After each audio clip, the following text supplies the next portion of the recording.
And it looks like we're good. Nice. Greetings, everyone. I am Dr. J, and we've got a lot to talk about. It's an unusual day for me to be streaming, and I'm not sure. I definitely don't want to make this a habit, given how much of a squeeze this is putting on my schedule. Although, to be fair, this is an unusual week for me as well. I'm being asked to do training videos by my day job, which means I'm having to keep different hours than I'm used to. So that is putting a damper on things a little bit, but here we are.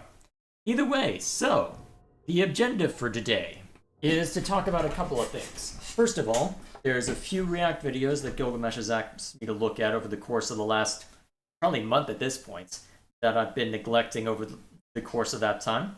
So it's about time that I saw to those, and well, this seems like an opportune time as any.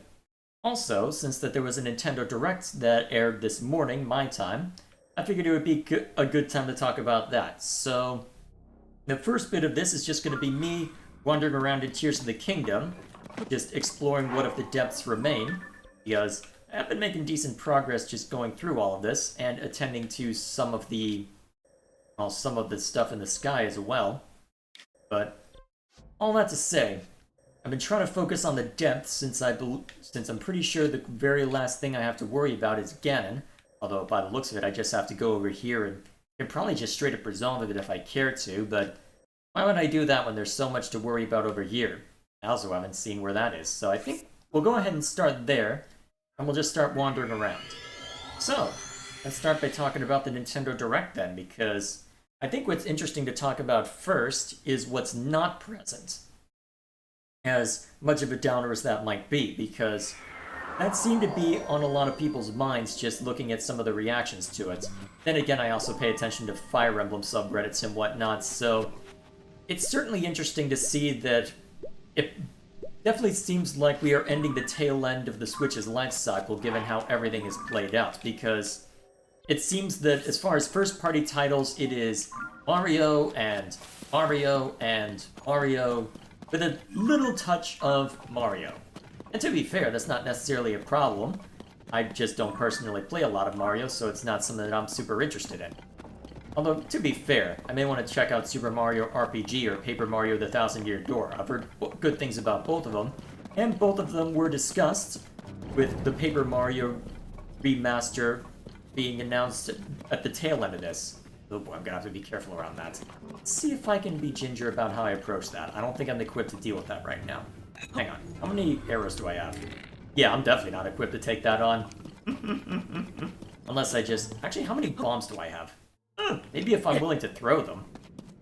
But still, I don't think I'm amply prepared to take that guy on, so we'll try and keep a wide berth for me as we approach that objective.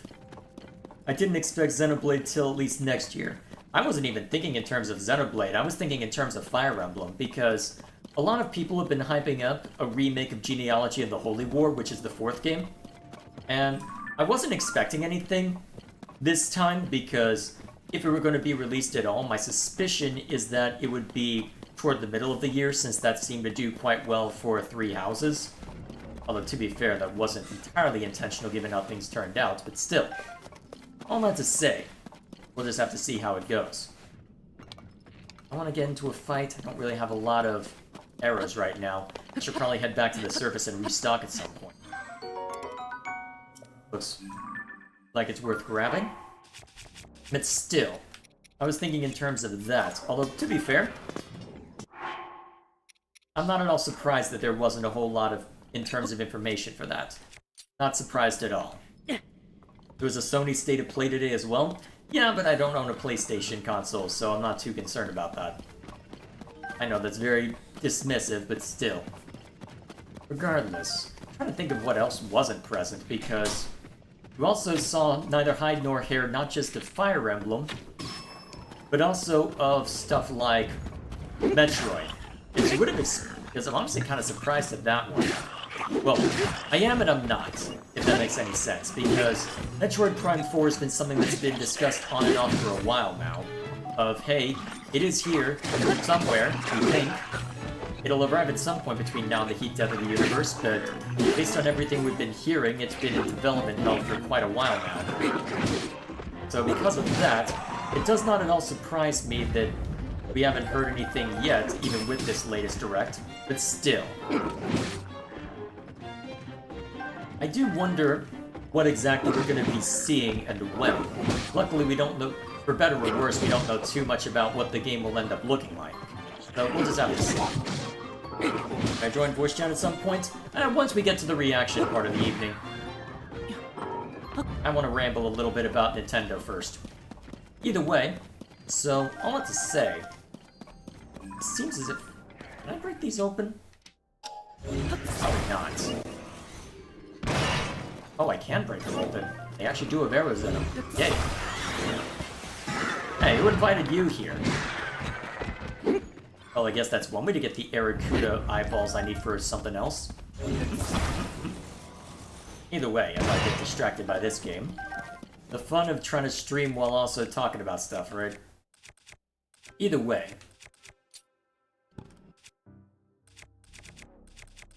Let's see. But either way. Didn't see much of Metroid, didn't see much of a lot of different things, but you know what?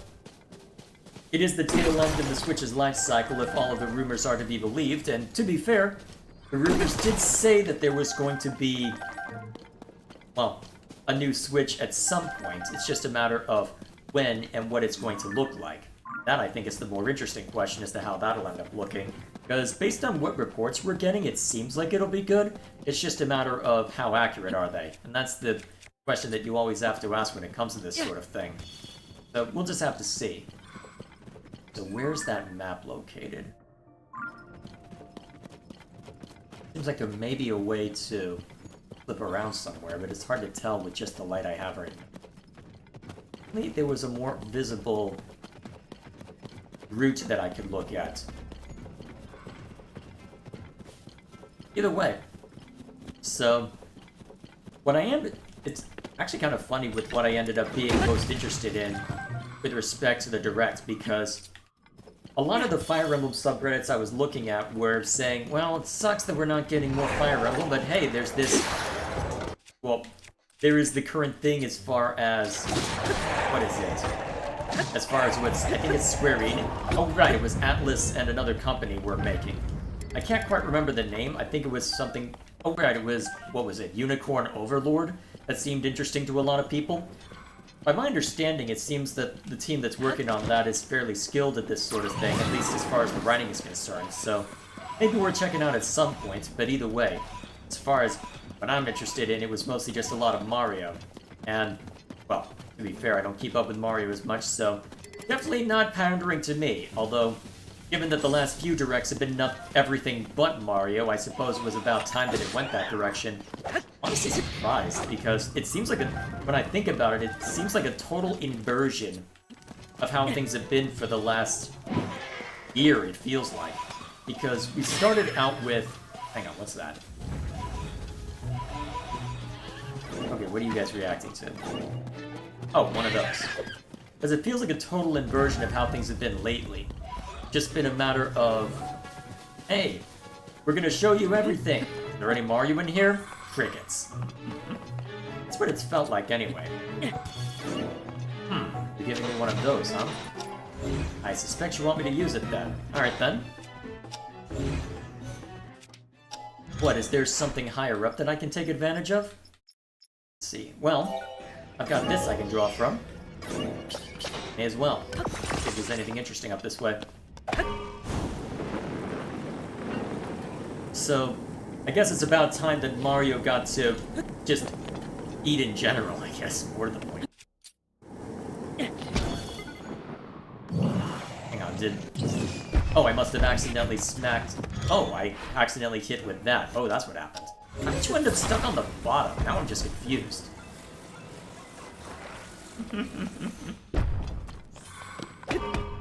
Let's see. These Paper Mario fans can stop complaining. At least Mario fans in general can stop complaining. So, at least they're getting what they want after being seemingly neglected for a long time, so good on them.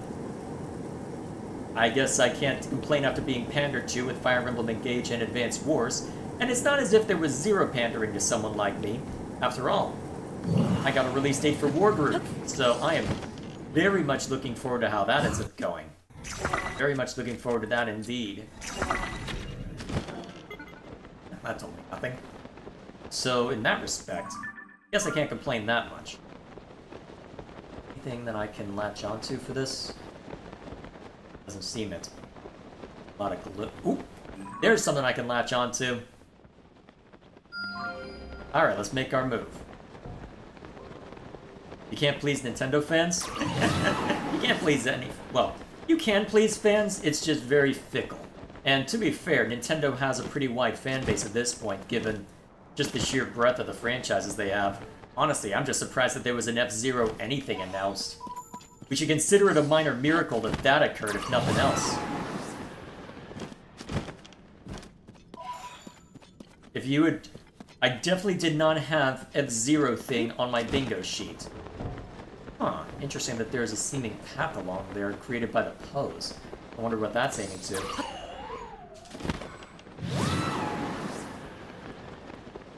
Also, am I losing it?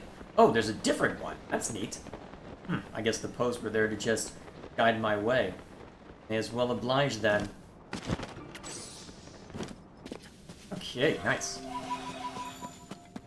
There's always a shrine above a light root and vice versa. Really? I'll have to verify that at some point. Hang on, is that actually true? Huh, I guess that is somewhat accurate. I've just been going by pure vision. Because so far as I could tell, the light roots have just been a matter of, hey, Deku Tree effect. At least that's the impression I got after going and seeing to the Korok Forest, or at least a little bit in relation to that. Didn't even think to correlate them with the shrines and whatnot. Hang on, how accurate is that throughout? Huh. Fascinating. Does that mean that there's a bunch over here that I've missed? Well, I guess it's possible. Well, even if it's not a wholly hard and fast rule, that's certainly something to mull over if I'm just wandering aimlessly throughout the dark. Either way, good times. So, I guess F-Zero fans have something to be happy about at least, even if it's not a full-blown re-release. I'll have to try it out at some point. That at least applies to the ground shrines? Well, either way. Ooh, seems interesting.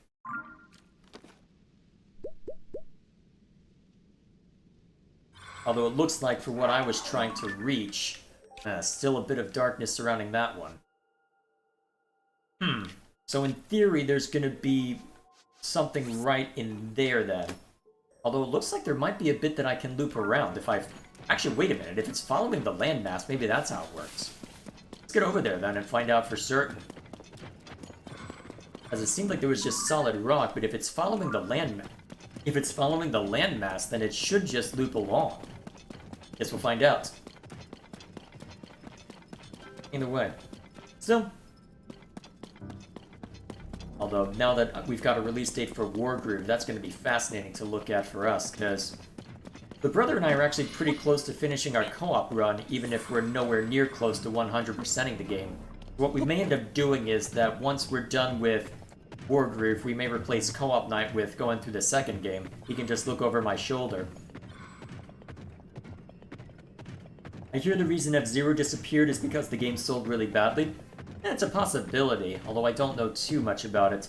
Mario Kart would invariably be more marketable since Mario's more well-known. Especially to the normie crowd. That is a possibility, I suppose. This isn't Xenoblade? I don't do just Xenoblade here. And I said talking about the recent Nintendo Direct, I didn't guarantee what game I'd be playing. Besides, I've got a lot that I can see to still with Tears of the Kingdom, hence this giant map that still has a lot of darkness throughout it. Also, how you doing, your troopers? Either way, so what I'll be curious of is what we'll see toward the start of next year. Because if they're just gonna throw a bunch of Mario stuff at us for now, I'm wondering what all they're hanging on to for either the Switch announcement or, well, this Switch successor's announcement, more to the point. Or if they've got something else up their sleeve. I do wonder about that. Because the fact that we didn't... Well, no Xenoblade didn't surprise me, no Fire Emblem didn't surprise me, because if they want to hype up a Genealogy of the Holy War remake, given that the leaks that called Engage also called that, they'd want to hype it up a little bit longer. Unless they literally can't figure out how to make it land, which is a possibility. Only got like 8 or 9 light roots to get. Well, that makes one of us. I've still got a ways to go, as you can see. I did get a late start to this game, and I've been having to periodically put it back on my bookcase so that it doesn't completely consume my life. I do have other things... Well, after all, you do want me to stream Xenoblade too, after all. Ah, there we are. There's what I'm looking for. Alright. Probably have an easier time going on foot from here. Okay, is that a Hinox? Hinox, however you pronounce it, or is that a... Yep, that's a Hinox. I was able to take a bony one earlier. Let's tempt fate. Hi!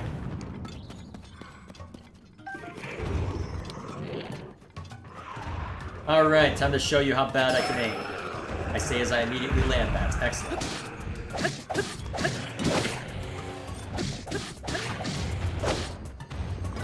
Ah, it's a black Hinox? Actually, do I have a picture of you? I do not. Terrible picture, but you know what? It gets into the compendium, so I'm not going to complain.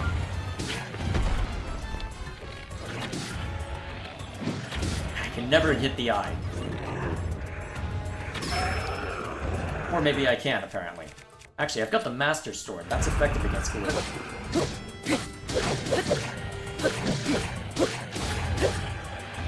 Alright, I didn't have to think too much on that. Thank you, Master Sword. I should just use the Master Sword for everything down here while I've got it. Ooh! Nice! That's even better. Anything good over here? A couple rusted stuff. Although, that royal bow's probably... I can always dump this off. That'll work. Alright, let's keep moving. Yeah. I'm surprised Tears of the Kingdom is not getting DLC.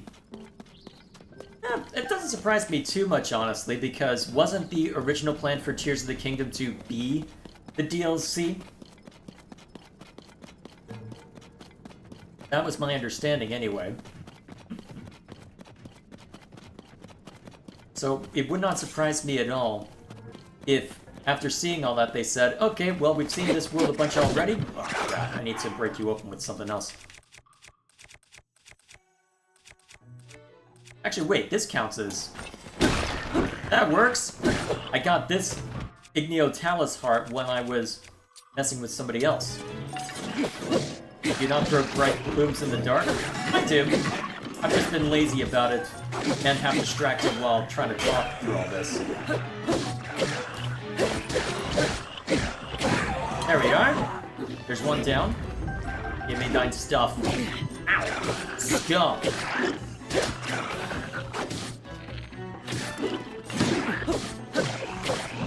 Bow's badly damaged down. Lucky me. No. Alright, there's two. Good thing I'm running through here. I need the Zonite. Come here, you. Okay, I need to see better. And the spirits took care of everything for me. Excellent. Actually, how good are you at snacking these? I really should use this instead of anything else. I only heard Tears being DLC as through the grapevine. Well, I can't recall where I heard it, though, so I could be talking out of my rear, but it seems odd to me to... Oh, wait a minute, this is part of the Giga Clan stuff, isn't it? Guess we'll find out, won't we?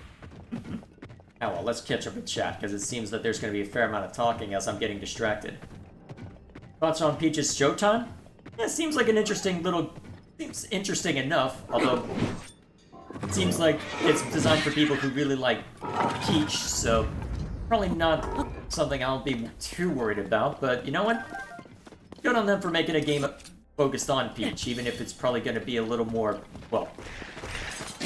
Even if it's not going to be the quote-unquote main experience. Although, to be fair, Mario Wonder has Peach as a playable character, so not as if we have to worry too much about that anymore.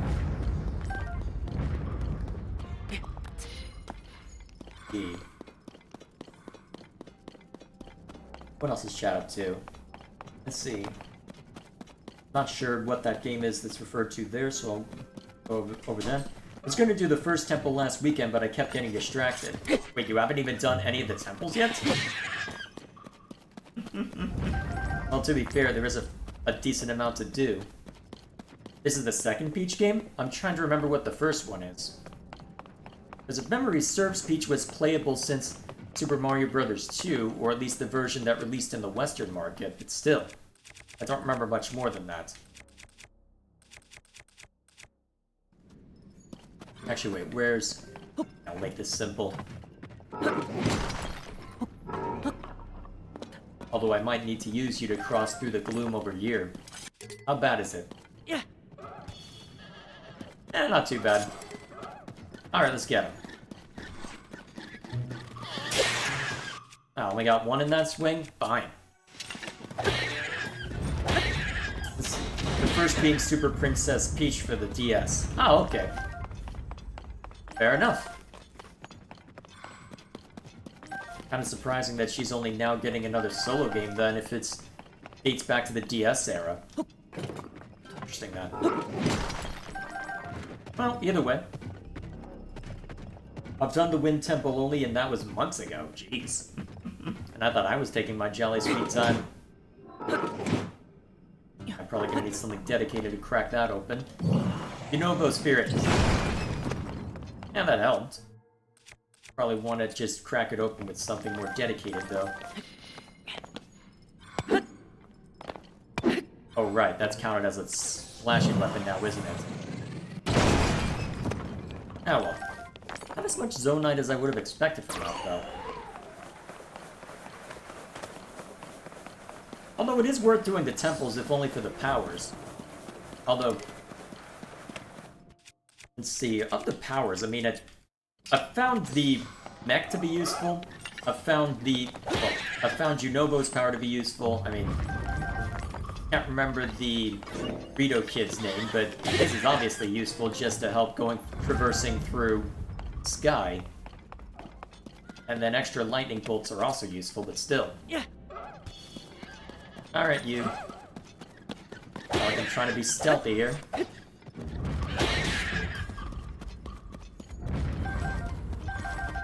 There we are. Now, who's over this way? I thought I saw another one. Tomb Raider was a surprise. Oh yeah, that actually kind of was a surprise, because I'll be very curious to see what they do with the gameplay on that one, because the gameplay of that is, well, it is archaic by modern standards. I've got a review of the first two Through the Looking Glass up on the review channel. Those are some of the earlier reviews I did too. Okay, out of here. I need to get some distance, and you know what? Have this. Break it up. Actually, I've got this Topaz Ross that's almost about to break. And there we go. That takes care of that. Now we'll take out the other stabby. Grab all this real quick. I regret doing that if I have to fight Koga. I'm a bad shot, this is why I don't play console shooters. Good thing I was out of range before I messed up the button. Oh, lovely. Actually, wait, doesn't this have fire damage? Yes, it does. Maybe I should get my gloom resistance in. Ow! Okay, yeah, probably should.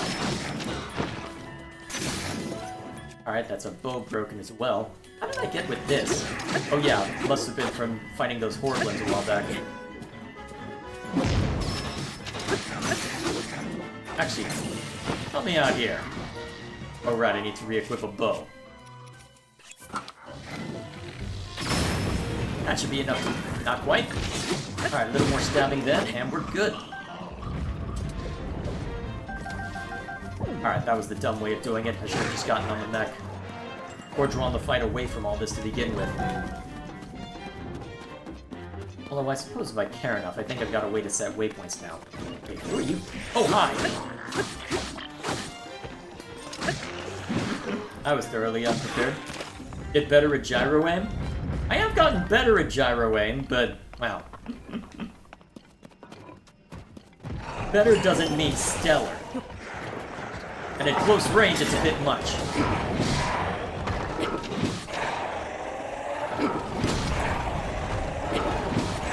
Alright.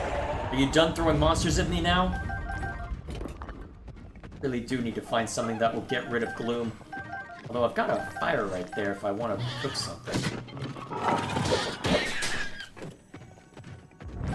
How many monsters can they throw at me? Answer, yes. I'm surprised. Oh, Tulin's his name? Right, got it. I had forgotten.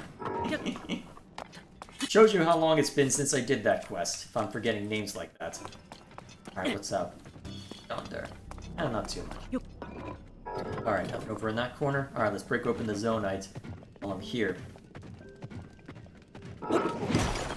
Anyway, I'm surprised Peachette is coming to Mario Kart. I was unaware that Peachette was even a thing.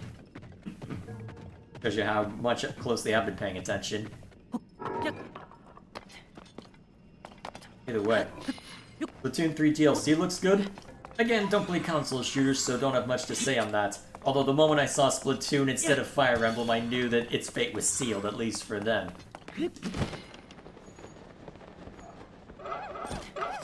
What's up?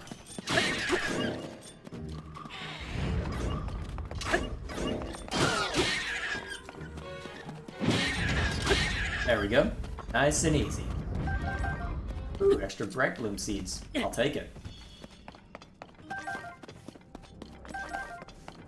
Anybody else? Anybody else? Any other takers? Guess not. Peachette was the precursor to Bowsette? Ah. That explains a bit.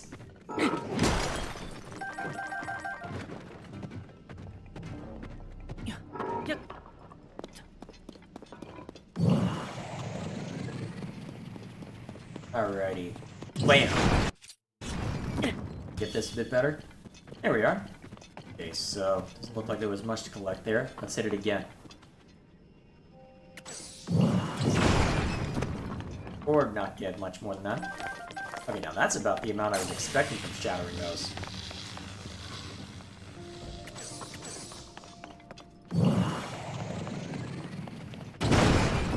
There we go. And a little bit in that. Alright, let's move. Let's see, is there anything else that I'm missing from the Nintendo Direct before I forget? I have been a bit distracted trying to get through this nonsense.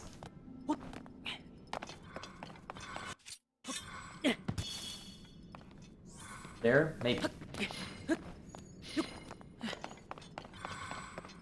Wait, are those Gloom Hands up ahead? Why are you saying Gloom Hands? Should I be concerned?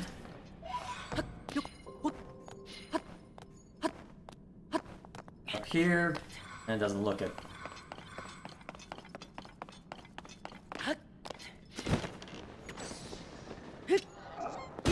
Suck! Maybe if I had landed directly on top of you, I might have been killed. Not that I need to worry about the babies all that much, relative to the big mamas. Thoughts on the... I'm not sure what you're referring to, Gilgamesh.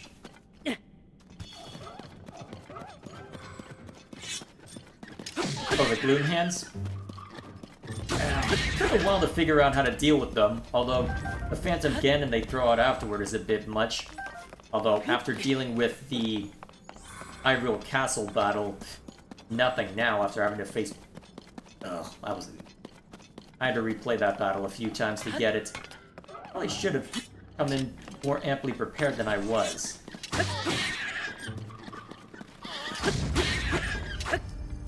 Alright, this is about to break. Guess we'll burn it on these guys then.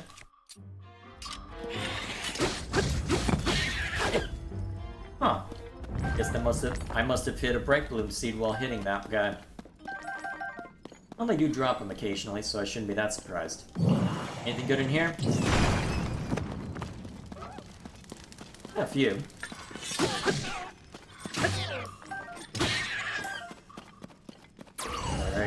we are. I find the Phantom Ganon Gloomhands jump scare funny. That's a way to see it, I suppose. Oh, that's not what I meant to throw. Not that it's a useful weapon anyway, compared to all the good stuff I got in here. Well, to be fair, if I want it useful, I should probably pair it with something.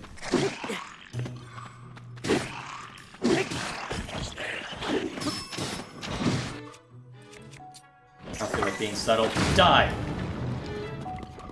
I wish bombs did more. I'm actually kind of surprised they don't. But then again, these are higher level goblins.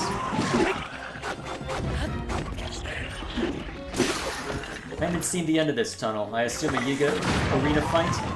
Well, the Yiga have been showing up to the mines, at least the mines that I've checked out. I've checked out 2 of them, and both times I had to fight Master Koga.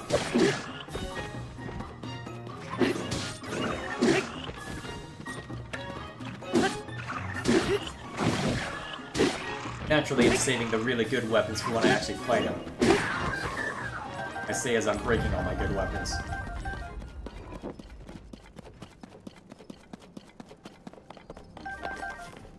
Gloomhands can show up anytime, even before Hyrule Castle.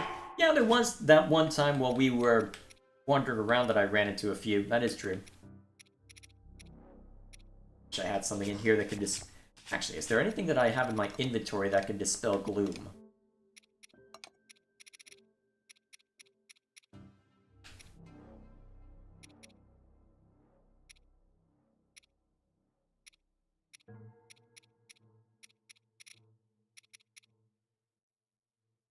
Well, gloom-resistant effect.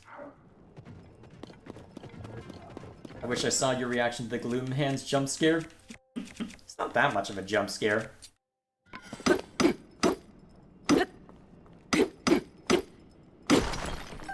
Alright, I need to stop being late.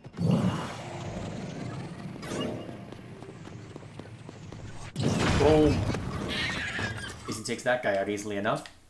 Actually, since I've got this random Goblin arm, I guess we'll just use that. Get out of my face. Sunderlines dispel gloom hearts? Might be worth baking them into something then. Let's see. Well, let's set that up then. Should have enough. Oh yeah, I got plenty.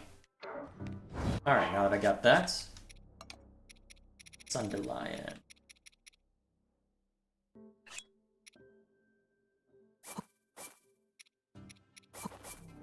Let's see what this gets me. Probably overkill, relatively speaking. Let us then... I can just bake it into a... Oh, right, I have to use multiple of those with how things are set up. Can't let me abuse the hell out of this too much.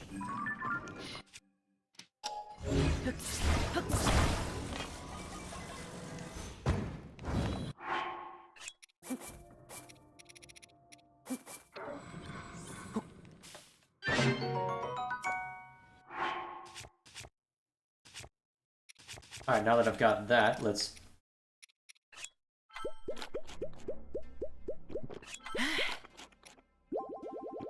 Alrighty! Excellent. I should be amply prepared, assuming that I can avoid taking too many hits for the next couple rounds. Actually, do I have a picture of you? I do not. Let's see if it took. Nope. Dang it, Unova! Well...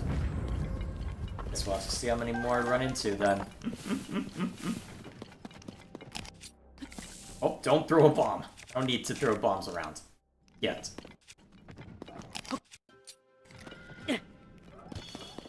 Oh, there we are. Wait, the Zonite mineral deposits count?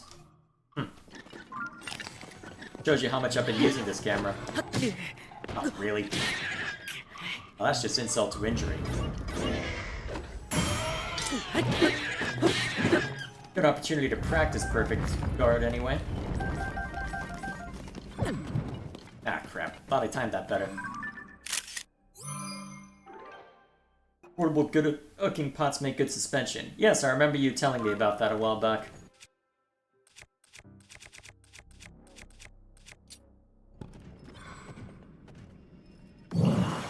I guess we'll just use you.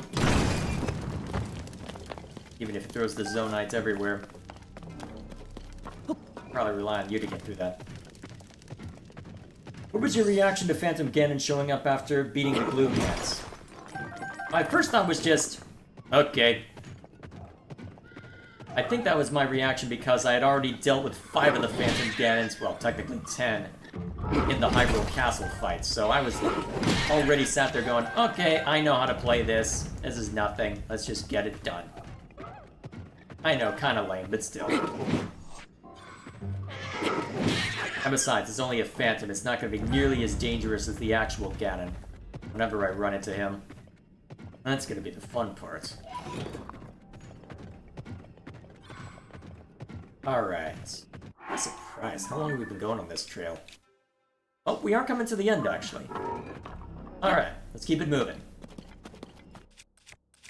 Guess we'll burn this Bokoblin arm down a little more. I wish it happened before that fight. Well, we can't get everything we want. You can't get to see me get jump scared. Your Troopers doesn't get to watch me play Xenoblade tonight.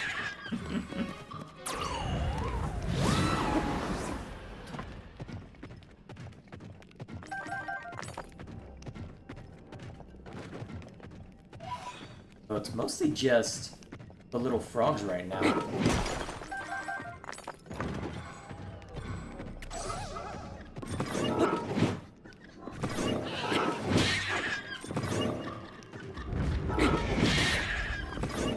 I mean, they're easy pickings, but it's making this a little tedious. Just a bit, anyway. When does the reaction start?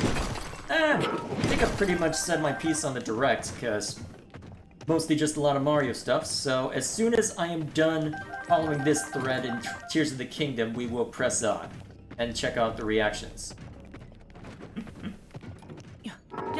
That sound fair? Alright, get in there. I'll have to do Tears of the Kingdom more often as one-offs then. And... back. Thank you.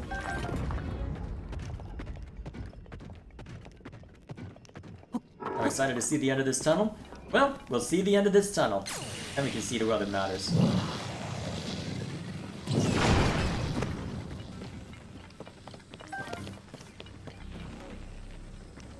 What the heck is my brother listening to in the other room? I'm hearing my own voice.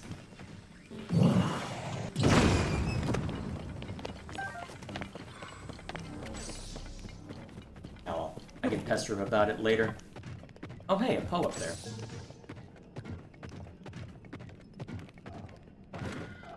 Hey, there's the light route. Nice. Ah, didn't come out there. Not that it mattered too much. Not that many hearts lost. Alright, at this point I should probably just dismount and toss the light route down.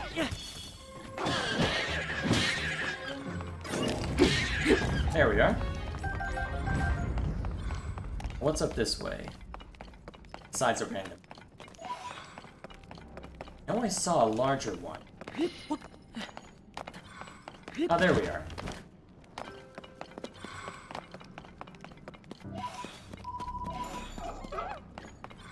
Ooh, what might this be? Wait a minute, is this the thing that I... Ah, right. This is what I saw when I was...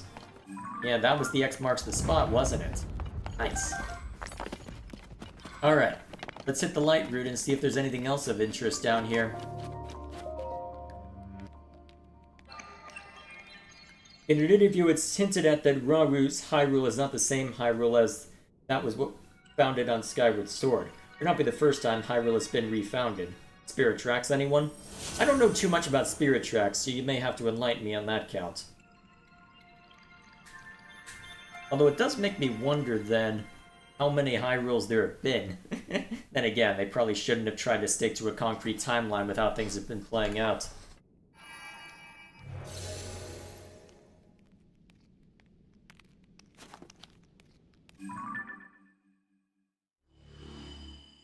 Here we are. That was kind of anticlimactic. Yeah, just the tiniest little bit. I could have sworn this would be the place where Master Koga is. I don't know, is there something up here that I missed? Possibly.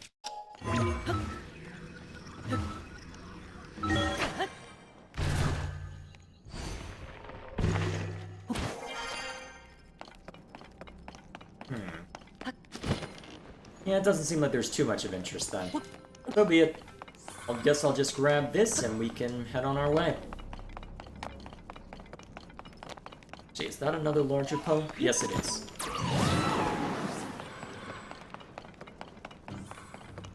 Well, at least he gets this corner of the map seen too.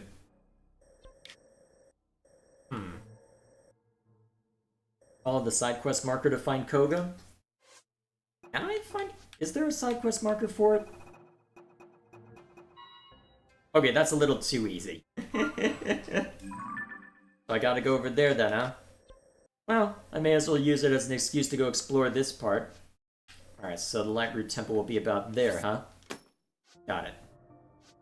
A little too easy. I shouldn't be surprised that there'll be another one in that direction.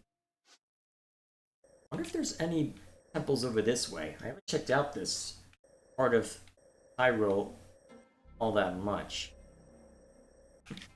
So be it. Alrighty then. I guess that's what we'll call it for Tears of the Kingdom. Interesting little deviations.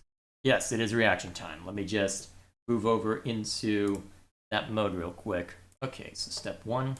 Alright, desktop audio comes back on. Clear the board. Let's see. That up. Alright, Discord and all other things off of my main monitor. Alright, now.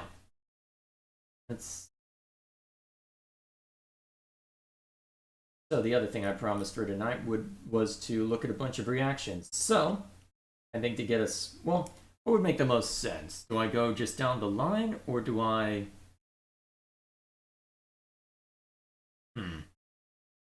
Actually, this is probably the most offbeat one, relatively speaking. I don't remember going to those islands in Breath of the Wild. I didn't play a whole lot of Breath of the Wild outside of the bare essentials. Oh, while I'm thinking about it, I should make sure that I save. That probably sounded weird to you guys, but there it is. Alright, shut that off so that I'm not burning daylight. Now, I need to make my electric bill any worse than it already is. To be fair, it hasn't been that bad. Alright, so, let me go ahead and pop everything that we're going to be checking out today into... Norse mythology. Oh, shut up. Alright, let me just put them all into play real quick, and then we will... Alright, what order should we do these in? Okay, so we looked at that one a while back. Do we want to take care of the one that's most off topic first or last? You know what, I think that's the good order. You know what, we'll go with this order. Actually, I'm not familiar with that either, so... We go most off topic or least off topic first? Also, am I going to be prepared for all this tonight? I guess we'll do that. And then we'll go most to least. Yep, I see you in Discord. Hang on, let me just get everything up real quick. Alright, that's done. Okay. Hello. Am I going to regret this? Am I going to regret this? Yeah. So, you've thrown 4 videos at me over the course of the last month. I just realized it would help if I had desktop audio unmuted. I'm intelligent. Yeah. If I were to say, I'd say start with the Xenoblade one. Unless you want to put the video on screen. I don't know. It might make sense to save that one for last, just to end the night with. Okay. Okay, do you want to at least put the video on Discord so I'm not, like, playing catch up? Okay. Got it. What are we doing? Gilgamesh asked me to react to a few videos over the course of the last month, so this was intended originally as a catch-up. I was thinking, how do you do the visual thing. What visual thing? Okay, I got the stream up now. Never mind. Well, either way. So, I'm thinking we Do you go want to start in with order. Xenoblade, or do you want to start with Overly Sarcastic Productions? Is what I recommend. I'd say start with Overly Sarcastic Productions for the start, because that one's kind of funny. Yeah, I've only seen one video of them, and it was being reacted to by people whose opinion I trust, and I don't know. It was one of the, I think, trope talks, and it wasn't the most impressive argumentation, but still, if it's just describing something, so we'll see This if I one's can. on the Poetic Edda and Norse mythology. Well, we'll see what happens then. So, yes, so just catching up on stuff, your troopers, so feel free to stick around. We'll eventually be talking about Fire Emblem. Norse mythology, am I right? I'd put it up at number 2 in terms of how much it's studied in the modern day, after Greek mythology, obviously. It's Clearly. important to remember that despite how ubiquitous a lot of ancient myths and legends seem, how much we know about these mythologies, and often by extension the culture they stem from, is entirely dependent on how many of their old stories actually survived. Now, in the case of the Greeks, we know so much about them because they wrote basically everything down, and their poets and playwrights spent centuries writing and rewriting classic myths that had up until that point been passed down exclusively through oral tradition. This Alright, if one thing that I have to say right off the bat, I can already hear the cuts that you're making because of how much quickly you're speaking, so slow it down, it's okay. This resulted in what was admittedly a lot of contradictory ideas and characterization, but also an abundance of references for a mythology that would have otherwise likely been lost to history. Similarly, almost all of our knowledge of Old Norse mythology comes from the Codex Regius, a mysterious ancient manuscript that first appears in the history books in the mid-1600s. It's thought to have been written about 400 years prior, although beyond that its origins are almost totally unknown, and several pages of the manuscript vanished mysteriously in the intervening centuries. So, as a result, despite being heavily studied, there isn't a whole lot that we know. So, what kind of effect is that going to have for what you wish to talk about now? Man, forget the Da Vinci Code, where's my modern urban fantasy mystery novel about this book? Anyway, today's topic, the Poetic Edda, consists mostly of poetry from the Codex Regius, and it's pretty much the number one source of all modern knowledge of Norse mythology, closely followed by its non-rhyming counterpart, the Prose Edda. Okay, so that's what's referred to in the title, the Poetic Edda. Fair enough. Now, it's structured like most collections of myths, in that it's a colossal mess of short stories, most of which have little to no connection to any of the others. So in this video, we'll focus on the most important, interesting, or bizarrely culturally representative of the stories found in it. Oh, and before we get started, do me a favor and leave your Marvel-based assumptions about the Norse deities by the door right there. Yes, agreed. Because, yeah, they took liberties, that's the short version. Yeah, thanks. Just to confirm, Odin's not a neglectful father, Ah! Loki's not a misunderstood puppy dog, Yeah, that is fair. and Thor's not a chick. That is true, Thor's not a title, it is a person. Before we go any further, I'd like to apologize profusely for my complete inability to pronounce Icelandic words. With that in mind, this is the Völuspá. So the Of course you're using Skyrim music for all of 2 seconds. V To be fair, Jeremy Soul's a great composer, I don't blame you. is the Norse creation myth, and let me tell you, it's kinda surreal. Yes, even by creation myth standards. Basically, in the beginning, there was this big old giant named Ymir, and a big empty space called the Ginnungagap. Then along came the sons of Bor, Odin, Vili, and Ve, who killed Ymir and used his body to make Midgard. Then all the Aesir got together because I thought it was pronounced Aesir, but maybe I'm misunderstanding it. apparently there were other gods at this point, and they had a big old party, which was then interrupted when the Norns showed up and told them to get back to work making the dwarves. What follows is 7 stanzas of dwarf names, several of which sound suspiciously familiar. Wait a minute. Yeah, the ones highlighted in red, let's go back to those real What quick. follows is Durin, Bifur, yeah, 7 stanzas of dwarf names. yeah, because I start seeing, wait, Gandalf is included in there, really? Huh. Although, to be fair, Tolkien's idea for The Lord of the Rings was effectively to create a common replacement for the myths of old, and it would not at all surprise me that he would draw from Norse mythology regarding dwarves for that, so that would not surprise me at all, given the names we're seeing right there. Names, several of which sound suspiciously familiar. Hey, if they're not under copyright, why not go for them? Tolkien Stanley's the final authority on anything, no argument. Sure, I George like that. Troopers, Tolkien, sure. you hack. you hack. Oh, come on. We don't give Fire Emblem any grief for using and reusing other names in etymology all the time. I mean, Violet's name is I think literally it the was name meant of a more as a demon. joke. So then Odin and No, I'm gonna take offense anyway because Tolkien, how dare you? A couple of his pals went out and made all the humans, elves, dwarves, etc. Although in a later story, Heimdall is credited to being responsible for that. Meanwhile, Yggdrasil, the world tree, was being grown by the Norns, who hung out under its roots and controlled the fates of men and gods alike. Huh, that's sounding a little Pan-Hellenic. Weird. Anyway, then a I don't think I understand that reference, so we'll move on. war happened I between think the it's Aesir and the referencing the fates from Greek mythology, who also is like kind of oddly similar. There are similarities, yes, although it's pretty common throughout cultures to treat fate as some higher power, given that luck seems to be very much a matter of what are the odds, Very how did this specific happen? 3 women spitting thraits from under a tree. Yeah, makes you wonder how much of this, well, it makes you wonder how much of it was commonality. Well, the Greeks and Norse wouldn't have had much commonality, though, because that's far too far to walk in back in those days, because travel was a lot harder back then and a lot more dangerous. So, Or it's just a case of these two are incredibly similar things happened independently of each other. to be It's just a fair, coincidence. there is a lot of there are a lot of very similar understandings of our nature throughout pretty much all mythologies and all cultures. There's a lot of commonality throughout pretty much all of them. It just Yeah, ended some up of them could just manifesting be- slightly differently. Two entirely different people who have never met came up with the same idea.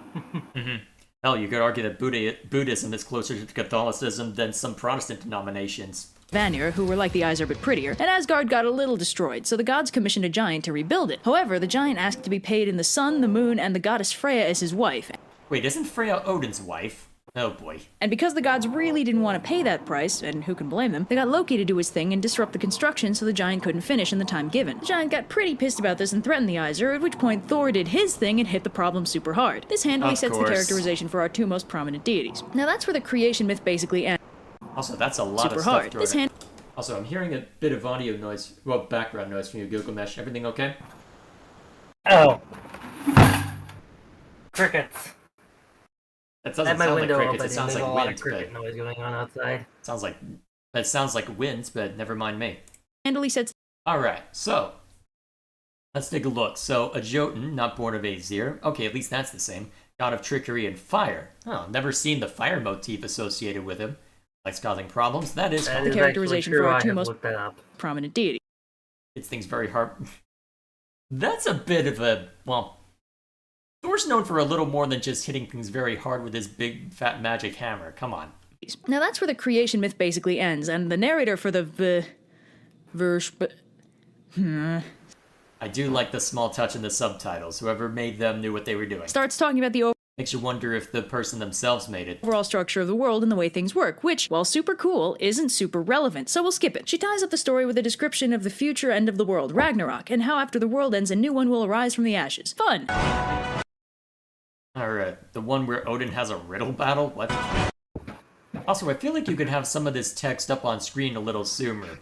Well, a little longer. I don't feel like I should need to skip in order to focus on that. Then again, well, editing tips from guy who does minimal editing for his videos. Carry on. So Odin wants to find this super smart giant named Vafthrûdnir and challenge him to a battle of wits. His wife Frigg thinks this is a bad idea since Vafthrûdnir is like super smart, but Odin is having none of this forethought business and goes off to find him. So Vafthrûdnir is like, "Welcome to my humble abode. Unless you're smarter than me, you'll never leave here alive."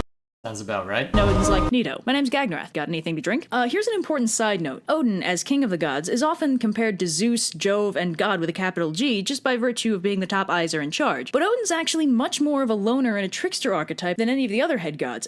Yes, my understanding is the God of War Games actually did a pretty good job at demonstrating that. A detail which is easy to overlook when put in context of that comparison. Odin goes out and quests for knowledge a lot because he's kind of a huge nerd, and to help facilitate his journeys, he routinely disguises himself as conspicuously not Odin. This Well, you say conspicuously not Odin. Does that mean that it's a Superman level disguise, or I guess we'll find out. puts people off their guard and lets Odin get all their delicious knowledge without them freaking out. So anyway, Odin and Vafthrûdnir have a riddle competition to determine which one is smarter, in which Vafthrûdnir quizzes not Odin on trivia about how the world works. Surprising precisely no one but Vafthrûdnir, not Odin is amazingly well read about that sort of thing, being directly responsible for most of it. And somewhere along the line, Vafthrûdnir decides to bet his life on the outcome of the riddle match, always a good decision, but then not Odin, for his final riddle, asks him a question which has tormented researchers for centuries. What did Odin whisper into Baldur's ear when when they held his funeral, which you might note is something only Odin would know, since Baldur was super dead at the time. More on that later. Anyway, Vafthrûdnir Wait, more on that later? puts two and two together and figures out he was matching wits with Odin, the literal god of knowledge. Way to go, smart guy. Alrighty then. So, is that all that it is, or just a matter of, hey, I'm gonna go through all this knowledge, but wait, where's the bet is life on this? Where does that come into play? I feel like there's a bit that you're leaving out here, unless you're about to try and explain that at some point. So in keeping with the pattern of super abridged retellings. All the same, at least make sure they're conclusive retellings. behavior set by the previous poem, Odin's tendency to disguise himself as a harmless mortal has gotten him into a spot of trouble. A spot. Basically, Odin and his wife Frigg were comparing favorite mortals, and Odin's like, "My guy Gareth is doing great, dude, he's a king!" And Frigg is like, dude, Gareth tortures his guests if they look at him funny." And Odin's like, "What? Come on, man, there's no way. Look, I'll prove it." And disguises himself as a mortal and pops down to hang out with Gareth, whereupon he is promptly imprisoned and tortured. Well, to be fair, it's partly Frigg's fault, since in an effort to win the bet, she sent a servant down to warn Gareth that an immensely powerful mage was going to be stopping by to bewitch him, and Wait, so Frigg is also being a trickster? Huh. To be fair, I don't know too much about Frigg. told him how to identify this potential threat. Man, Norse gods do not play fair. Why would they? So anyway, Odin is understandably rather pissed, but there is a silver lining. Gareth's son, Agnar, has been stopping by to give him water, and in return Odin's been telling him stories about how the world works. The rest of the story is mostly Wait a minute, what was that text? has been stopping by to give him water, and in Did I ever tell you about the time Loki tied a... Do I even want to know what the... You know what, never mind. return Odin's been telling him stories There is a nice bit of attention to detail with all this. Definitely worth pausing to check out all this stuff. about how the world works. The rest of the story is mostly a retread of the initial creation myth, up to the end, where Odin decides the time has come to reveal himself in all his glory, possibly originating the hero lists their many names and titles trope in the process, and Gareth trips and falls onto his sword like an idiot. Odin vanishes, presumably to apologize to Frigg and then go find some aloe vera, and Agnar becomes king and rules for many years. That's So one lucky. day, Freyr, twin brother to Freya and god of happy sunshine and fertility, Wait, seriously? How did that end up happening? Also, I'm sensing a bit of a contradiction here, or maybe that's the point. Yeah, what do I know? is minding his own business surveying the worlds. Hey, isn't that Heimdall's job? When he spots an absolutely gorgeous giantess off in Jotunheim. Freyr is immediately love-struck and sends his servant Skirnir to try and win her over, giving him a neat horse and magic sword. So Skirnir rides over to Jotunheim, and Girth, the hot giantess from earlier, lets him into her house, where he offers her 11 gold apples if she'll marry Freyr. Girth refuses, so Skirnir adds a magic self-duplicating ring to the offer. Girth is still unimpressed, so Skirnir threatens to kill her instead. Girth is having none of that, so Skirnir resorts to casting a curse on her that'll only manifest if she doesn't marry Freyr. Girth's like, ugh, fine, and promises to meet up with Freyr in 9 days' time. She and Freyr get their happily ever after, and life is good. It's Wait, what? Hang on. So that's... I feel like there's some steps missing again. Again, heavily abridged, but still. relevant to note that different versions of this story exclude the threats to Girth's well-being, so if you'd prefer to imagine that there's no creepy element to the romance, that's totally an option. Yeah. He just takes off the eye patch so that no one recognizes him. Maybe. So Thor is on his way back to Asgard after some shenanigans in Jotunheim, but I guess he left his magic goat-drawn chariot at home since for some reason he's walking the whole way. Anyway, he encounters a turbulent river which presents an unreasonably insurmountable obstacle, but luckily for Thor, there's a ferryman with a boat. But this ferryman takes an unreasonable disliking to Thor and starts taunting him mercilessly, saying that Thor dresses poorly and also his mom is Okay, good reference with doth mother know you weareth her drapes. That's a good reference. I approve. dead. Thor's like, "Oh yeah? Well, do you even know how many furious battles I fought with the Jotuns? A lot! That do anything for you?" And the ferryman's like, "Oh, I'm sorry. I probably didn't notice because I was busy getting laid the whole time." That's pretty much indicative of the overall quality of argument through the rest of the story. And eventually, the ferryman just tells Thor to go around the river. It's all very surreal. Why? Because So the Norse eyes is are- weird. Why though? We're all having a party in Iger's house one day. Iger, by the way, is some friendly ocean Jotun who apparently throws some pretty wild parties. There's an ocean Jotun? News to me. So the Iser suggests that they party it up at his place more often, and Iger agrees on one condition. They have to get him a kettle that's big enough so that he can warm up enough ale for all of them at once. So Thor and Tyr go on a quest together to find a big enough kettle because the Norse gods had their priorities in order, and Tyr Clearly. suggests that they get the huge kettle from his dad, who apparently owns one that's a mile deep. How much do these guys drink? Right? Gods. Stupid question. Never mind. Hey, Gods. Have you seen Dionysus? Anyway, so they go to Tyr's dad, Hymir, who serves them dinner and offers to let them spend the night. Thor, like all hot-headed protagonists, has an enormous appetite and eats so much that they have to go fishing the next day for dinner, during which Thor accidentally fishes up Jormungand, the Midgard serpent, Wait, what? How? possibly nearly destroying the world in the process. How do you just fish up that? What? How? What? Whoops. Anyway, I have questions. Anyway, Hymir's like, alright kid, you're pretty strong, but can you break this glass? And Thor's like, probably. But the glass proves to be intriguingly indestructible, and Hymir's like, oh no, what a shame, looks like you're not that strong after all. But Hymir's wife is like, psst, kid, chuck it at his head. And Thor's like, What? why not? And curveballs the glass into Hymir's skull, whereupon it promptly shatters. What, did you somehow make it immune to whatever Mjolnir's made of? What? Hymir's like, Christ, fine, you're strong, just take the stupid kettle and go. So they do, but first they're attacked by a horde of giants, which they beat because, obviously.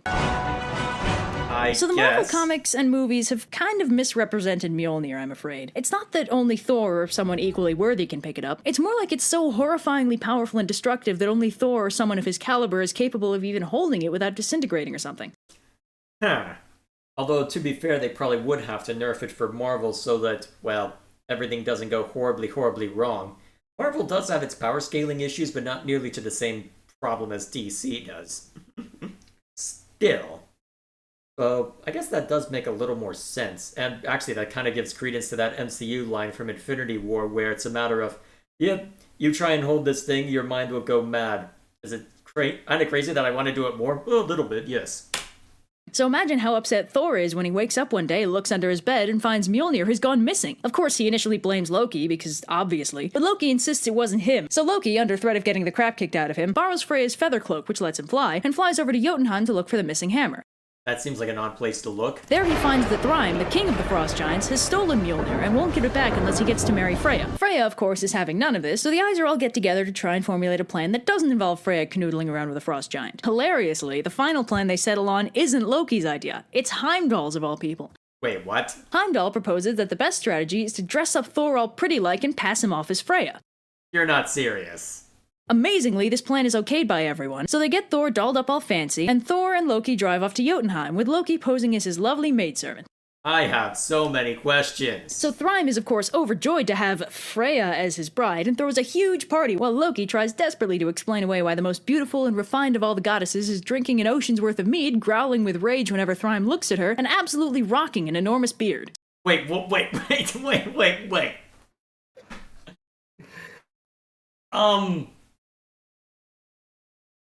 Which question should I ask? None. None. So eventually Thrym's like, hey Freya, wanna see Thor's hammer? And Thor's like, hell yeah! Yes, darling. And Thrym's like, great, here you go. And Thor immediately kills every last one of them. Channeling his inner Dimitri. Excellent.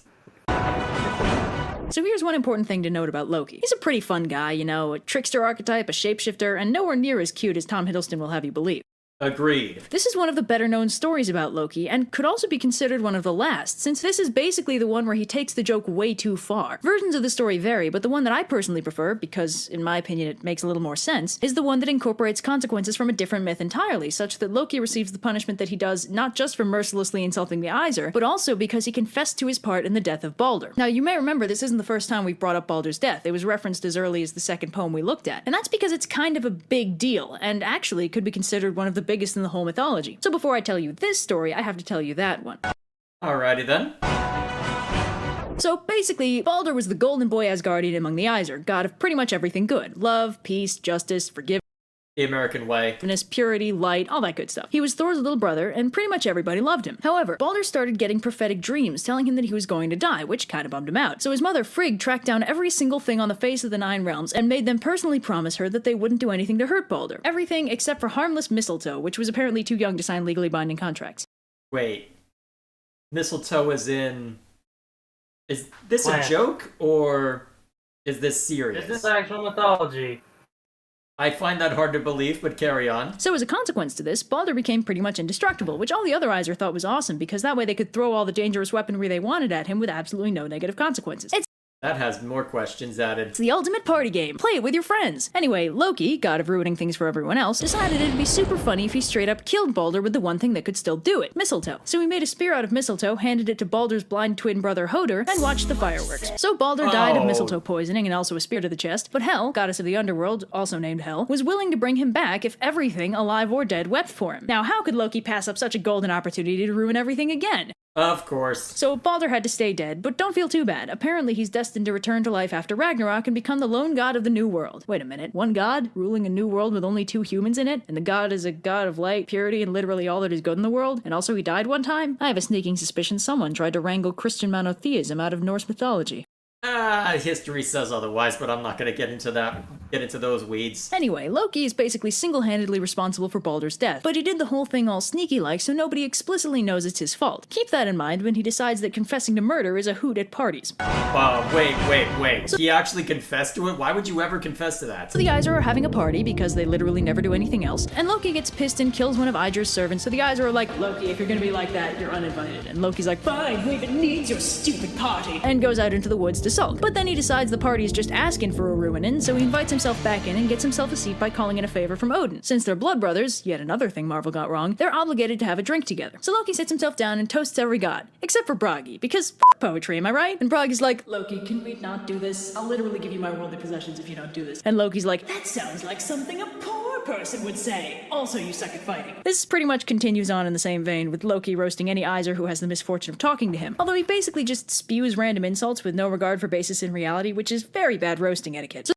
It depends on what you're trying to do, because there is something to be said about a roast being so baseless that it swings around to be funny, but then again, I have a weird sense of humor. Then Thor shows up, having been delayed by probably giants, and threatens to knock Loki's head off if he continues with the roasting. And Loki's like, man, can none of you take a joke? It's not like I killed Baldur or something. Oh, wait. So Loki skedaddles and shapeshifts into a salmon to hide from the enraged Aesir, but unfortunately for him, Odin, being a literal god of knowledge, doesn't have any trouble locating him, at which point they capture Loki, tie him to a rock with the entrails of one of his sons, and stick a venomous snake over him that drips poison into his eyes. Man, the Aesir do not mess around. So Loki's wife holds a bowl over him so the venom accumulates in that instead of hitting him in the eyes all the time, but sometimes she has to go empty it out, and when that happens, Loki temporarily loses his eyes. And that, kids, is why earthquakes happen. Don't turn from your screens yet, buddies. What's this supposed to be? Alright, so this part of the video is a little unconventional. See, this video was actually sponsored. I know, right? What is this, professionalism? Anyway, this video... Yep, well, yeah, but I've been watching some of the reaction discourse, and one of the things that people say is, hey, watch the sponsor section. If you're gonna run off with views from them, you may as well let them give their spiel. Was brought to you in part by Alexander Patterson, who's just written a book called Choices, which is a young adult fantasy novel set in Norway 1,000 years ago. It's heavily inspired by Norse mythology, and calls on a lot of the legends, the gods, the Norns, all that jazz. Now, as you may have noticed, Norse mythology is filled with godly shenanigans, great warriors, and acts of heroism of varying degrees. Choices has none of these, largely because nearly all the gods are dead, and our protagonist, Richard, is about as far from a classical great hero as you can get. Just about the only thing going for him is that he's got this cool dragon that one of the last surviving gods gave him, and Richard didn't even do that part heroically, because he straight up ditched the god and ran off with the dragon without even stopping to say thank you. Our protagonist, ladies and gentlemen. I mean, to be fair, I'd do the same thing, but that's Okay, now I have questions about you, but I'm not gonna go into that. hardly the point. So, if you like subverted tropes, Norse mythology, quasi-heroes, and or dragons, give it a look. In conclusion, Alex Patterson, Choices. He has a blog. Thank you for your time.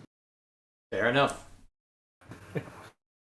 I enjoy these videos because I also like the artwork they do in them. Yeah, the attention to detail is certainly there. Some of the editing's a bit much, but then again, here I am. So I believe next one should be... yeah, do you want to do Fire Emblem or do you want to do the Digimon? Fire Emblem is a big boy. Let's do this one next. Digimon. I like Manga Common, but also, here's one thing I have to say. Here's how to describe Persona 2 in a nutshell. Rumors are bad and fight Hitler. Like, what? Alright, I'm trying Hitler. to remember what Manga Common is known for. He does a Right. lot of videos. He's done Yu-Gi-Oh, so yeah, your brother wouldn't like that, but he mostly covers like stuff like a lot of like... Oh, that seems like a fascinating topic. Are old Zelda games dead? Huh. That is a fascinating one to think about. Yeah, this was, like recently in an interview, they basically the Zelda team has always been with like describing like the lore has always been incredibly vague. Mm-hmm. Basically, and they always use shares like it could be this way. It's like always leaves it open enough that if they want to change it, they can change it. Hmm. Well, we'll see how it goes. Yeah. Alright, seems like he runs the gamut, looking at this. Memes, the current thing, mix of all sorts of nonsense. No, seems like a pretty decent variety channel. Yeah, doing quite well for himself, too. Alright, so I have no idea who this guy is that he's going to be talking about. So let's see if he can sell me on this idea. You know, we're often really negative here on the Manga Comment channel, but it's not like I'm always negative. It's just that YouTube essentially trained its creators to be negative because that's what sells views on YouTube. Unless I would be reticent. Well, I understand the mentality, but to some extent I would fight back against that because how well is that working for Jim Sterling exactly? And I guess that's because that's something that he's, or she, whatever the hell Jim Sterling is nowadays, but I know that's very dismissive, but anyway. The point is that Jim Sterling has said... a bit of an extreme case.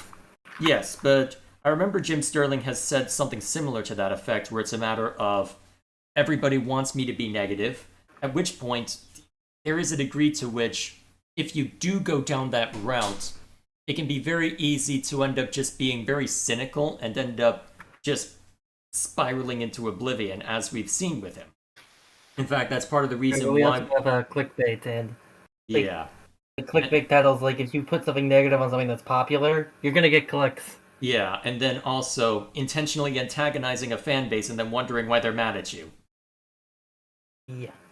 And honestly, that seems to be the main thing right now, is that... More people click on why this sucks than this thing is that why this sucks than I don't like this. Yeah, and that's one of the reasons why, with Through the Looking Glass, I explicitly look for games that I'm more likely to enjoy, and why I try to look for games that I'm genuinely more likely to enjoy to begin with.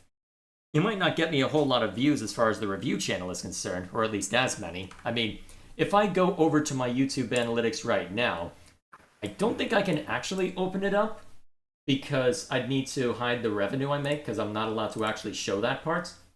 But actually, if I just go to sort by most popular videos, I mean, my most popular video is an explicitly negative one. And, wow, it hit 40k views, Like what 3 the hell? is a disaster. Well, watch the video. The short version is, if you don't have time to watch the video, it was an instance where the second game, really great, good.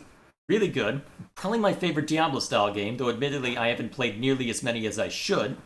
Really good Diablo-style game, but the problem is that Torchlight 3 came out with a different development studio and was originally intended to be free to play and have MMO elements, but then they realized mid-development, hang on, everybody just wants Torchlight 3, so let's just spin this into it, but the problem is there's all sorts of trouble with that. It ends up being twice the cost of the original game on release, and unfortunately, it then had the displeasure of releasing a month after Hades.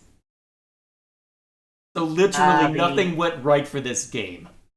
Literally nothing. The pivoting halfway through development. That's always a gamble. Yeah, it did not go well. So a tragic disappointment is an apt statement. So my most popular video, negative. But the thing is, positive, negative, positive, positive, halfway there, although this has some of the worst arguments. Positive, mixed, positive, mixed, mixed, positive. My channel probably isn't the best indicator, given the circumstances, but it is certainly, well, it is important to have the contrast. I feel like that's the best way that I can put it. If you're all negative all the time, then it can somewhat mar the image or lead you to either pivot in one direction or another, or lead you to be captured by an audience that's looking either for outrage bait or something else to that effect. Hell, that's the reason I don't do culture war bullshit either, because even though I have strong opinions on it, I know exactly what would happen if I did actually indulge in that. It would be audience captured and spiraling, and that would not be healthy. Better to just focus on escapism and make sure that people can have a grand old time. At least that's my feeling on it. Either way, let's see. Ready? Just checking on something real quick. Alright, cool. We're good to go. Back to the video. So, that was my long spiel before we're even 10 seconds in. Lovely. unless you're extremely lucky and you can make whatever you want, it's what's going to get people to click on your videos. Regardless, as I do not want to be negative all the time, I figured we'd be positive and talk about how to do redemption stories in media. And that being said, let's talk about Digimon. Oh, that's a loud intro. You'd probably wanted to knock the audio volume on that down a little bit. Good thing my audio volume's set a little lower. But yes, so this must have been when we were discussing Digimon during one of the Battlezone streams, if memory serves. Yep. Oh, well, I know absolutely nothing about it, so you're gonna have to explain a lot to make this work. We'll see what gaps there are in the explanation.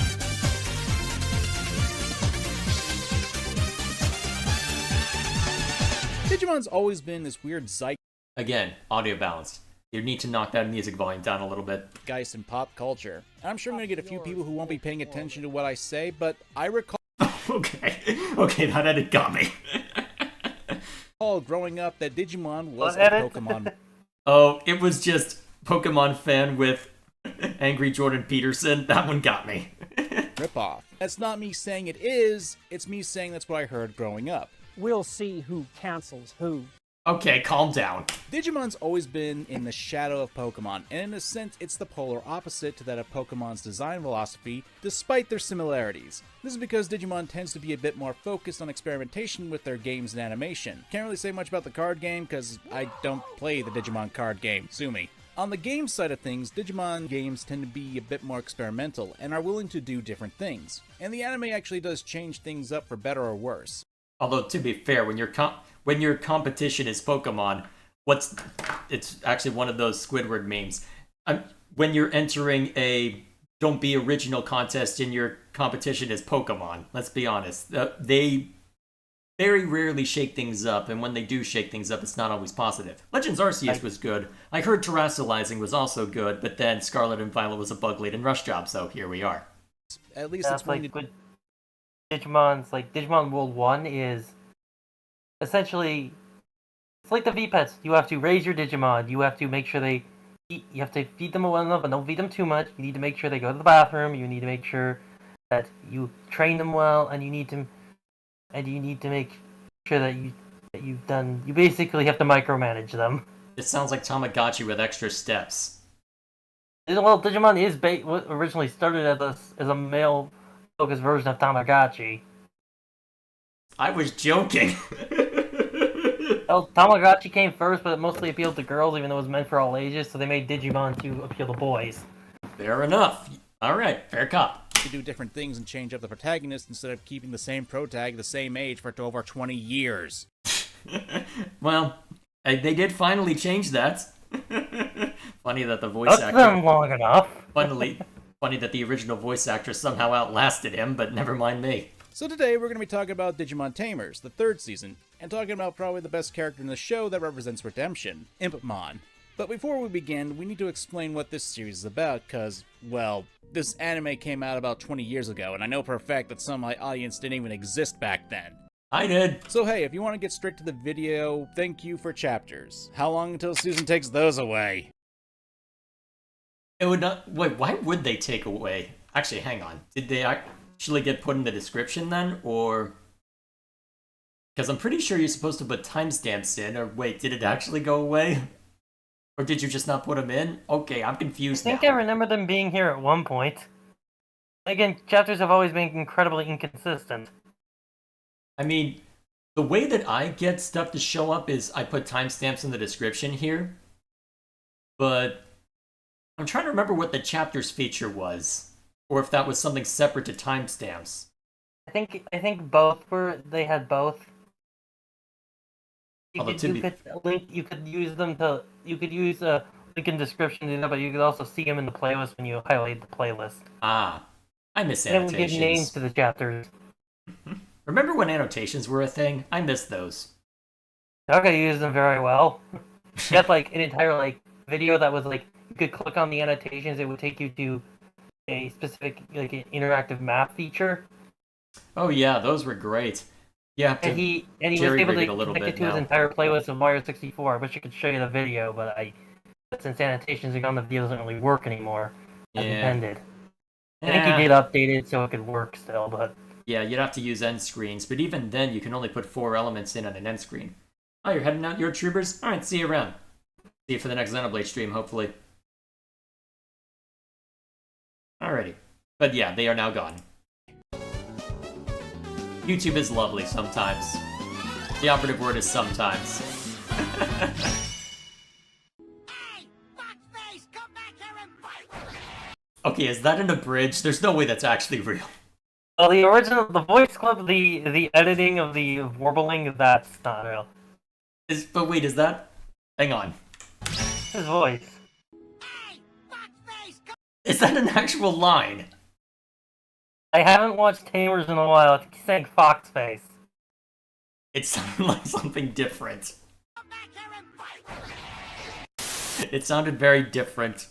Maybe I've got the audio turned down too low. Audio balancing, can you do it? In Digimon Tamers, the franchise Digimon is just that. It's a franchise. Unlike the 2 seasons before where kids went directly into the digital world to survive and solve problems, Tamers takes place in a more grounded world where Digimon is just a fun card game that people play. It is until Digimon actually begins showing up in the real world and cause problems. We follow Takato, Rika, and Henry as they gain Digimon partners, Guilmon, Renamon, and Terriamon respectively, as they fight incoming Digimon, as well as deal with interpersonal relationships, as well as dealing with the responsibility of taking care of these dangerous creatures. Obviously, as you can imagine, the cast Wait, grows and why were they trying to eventually paint escalate the... to the point where the group You know what, has I to don't wanna fight know. the digital world. He couldn't Also, DJ you may Volk have noticed down. I'm using the English They were dub trying for to hide this, him. not only because do I think the dub is actually rather competently done, it's also the one I'm most familiar with, and besides, who doesn't want to hear Cowboy Bebop fame Steve Bloom's melodic voice?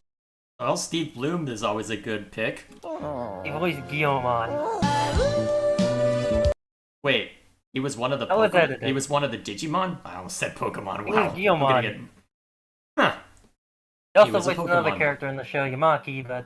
Ah, the supposed to be his voice regular of an voice. angel. You didn't need to post that. That's a good edit. Eventually, around episode 6, we're introduced to the character that this video is about, Impmon. If they don't change, they're gonna pay, cause Impmon's plan is underway. Now, if that voice sounds familiar, that's Derek Stephen Prince. He's I don't recognize that name. voiced a few other characters in the Digimon franchise like Demi Devimon and Ken Ichijo, but he's also the voice behind Uryu from Bleach. I need to watch that at some point. I Honestly, hear Bleach really went downhill after a while. well, that's most long-winded anime, to be fair. I heard especially case in Bleach. Bleach is coming back, though. Yeah, wasn't there some... Actually, didn't it already come back, or am I misremembering? I don't know, I wasn't keeping up. Well, at some point I might...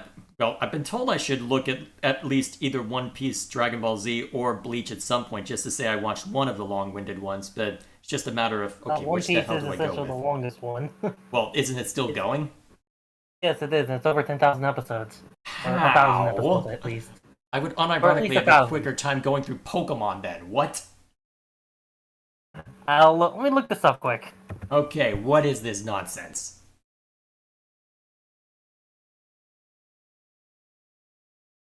Well, I'll keep going with the video for now. 1,075 currently. Yeah, it would be faster. Go It through came out Pokemon. in 1999. The anime. The manga's not even finished yet. Well, of course. Look until it's gone, I guess. Well, people are still watching. Go for it. In JoJo's Bizarre Adventure, or the character I recognize him as, the worst character in Power Rangers ever, Algar. We're first introduced to Impmon. He's not really that much of a threat. If anything, he acts more like a devil-on-the-shoulder character, where he proposes a question to the tame Digimon of the main cast. Take it from me, Toots. You gotta quit being stupid to really be free. Get away from that human immediately! I honestly can't tell if he's trying to hit on Renamon or trying to make her question herself, maybe a combination of the two. Regardless, it's not very effective, but Impmon continues with this sort of thing, going after probably the dumbest of the tame Digimon at the time, Guilmon. It hurt itself in Voice its acting confusion. Bloom. Again, we're establishing that the character is a troublemaker, and really to be more clear, a bit more on the comedic relief side of things as well. But you may be wondering, why is Impmon like this? And Alright, well, that wasn't my first question. My first question is, okay, so why would they need a redemption arc if they're more comic relief than antagonist? what is his motivation? Well, Impmon actually had a couple of tamers, a pair of younger kids who essentially treat him like a toy. It's heavily implied that this was a constant occurrence, and having seen the two rep a Baron 2, he ran away. Now, here's something else to consider that is established in the series. Digimon want to become stronger. It's literally coded to them since, well, they're digital monsters. It's something that was established with the other tamer Digimon. This is something that the writer of the series was going for. Konika Chiaki actually says this: Impmon is a Digimon who wants to become powerful. This is a natural urge in Digimon. However, Impmon is still childish in many ways, and he did not have a happy relationship with his partners. The strength that Impmon longs for is, as a result, a very dangerous thing. It also behooved me to point out that Chiaki was also the head writer for the 2001 anime Hellsing. Just felt I should put that out there for you all to know who exactly we're dealing with here. I don't know too much about the Hellsing anime apart from the bits and pieces I've seen of the Team 4-star bridge, so I can't speak to that, unfortunately. It wasn't until... That was a lot of blood. That was a show about vampires. That I do know. Encounter with Indramon that really started to shake him up. Impmon isn't strong, and up to this point in the series, the other Digimon who were tamed were able to become stronger and evolve, and getting thoroughly thrashed by a horse-faced jackass is enough to really make Impmon realize how weak he was, especially in comparison to the tamed Digimon who were able to beat the enemy that thrashed him.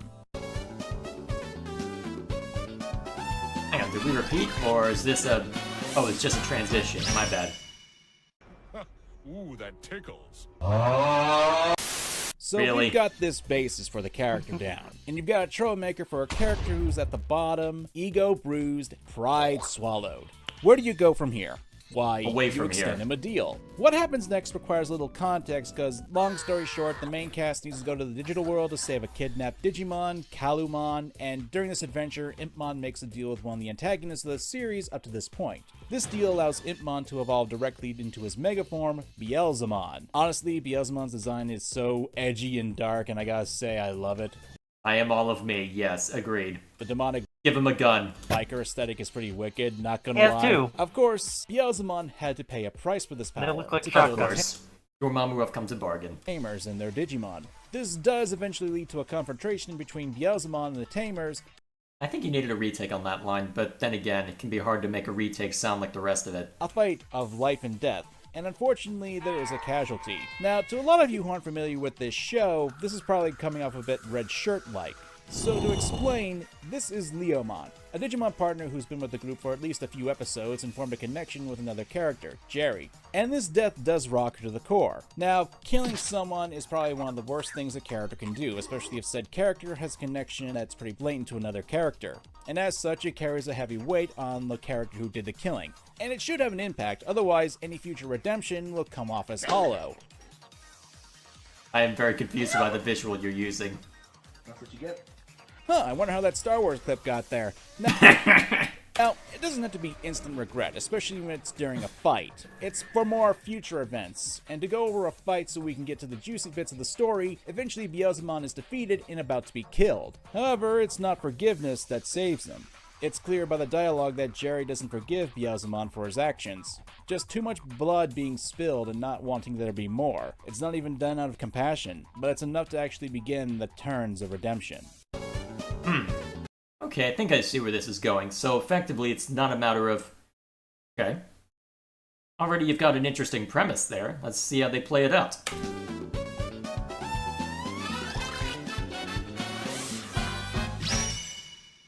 I'm the strongest around. I'm the live like a cheese of Digimon.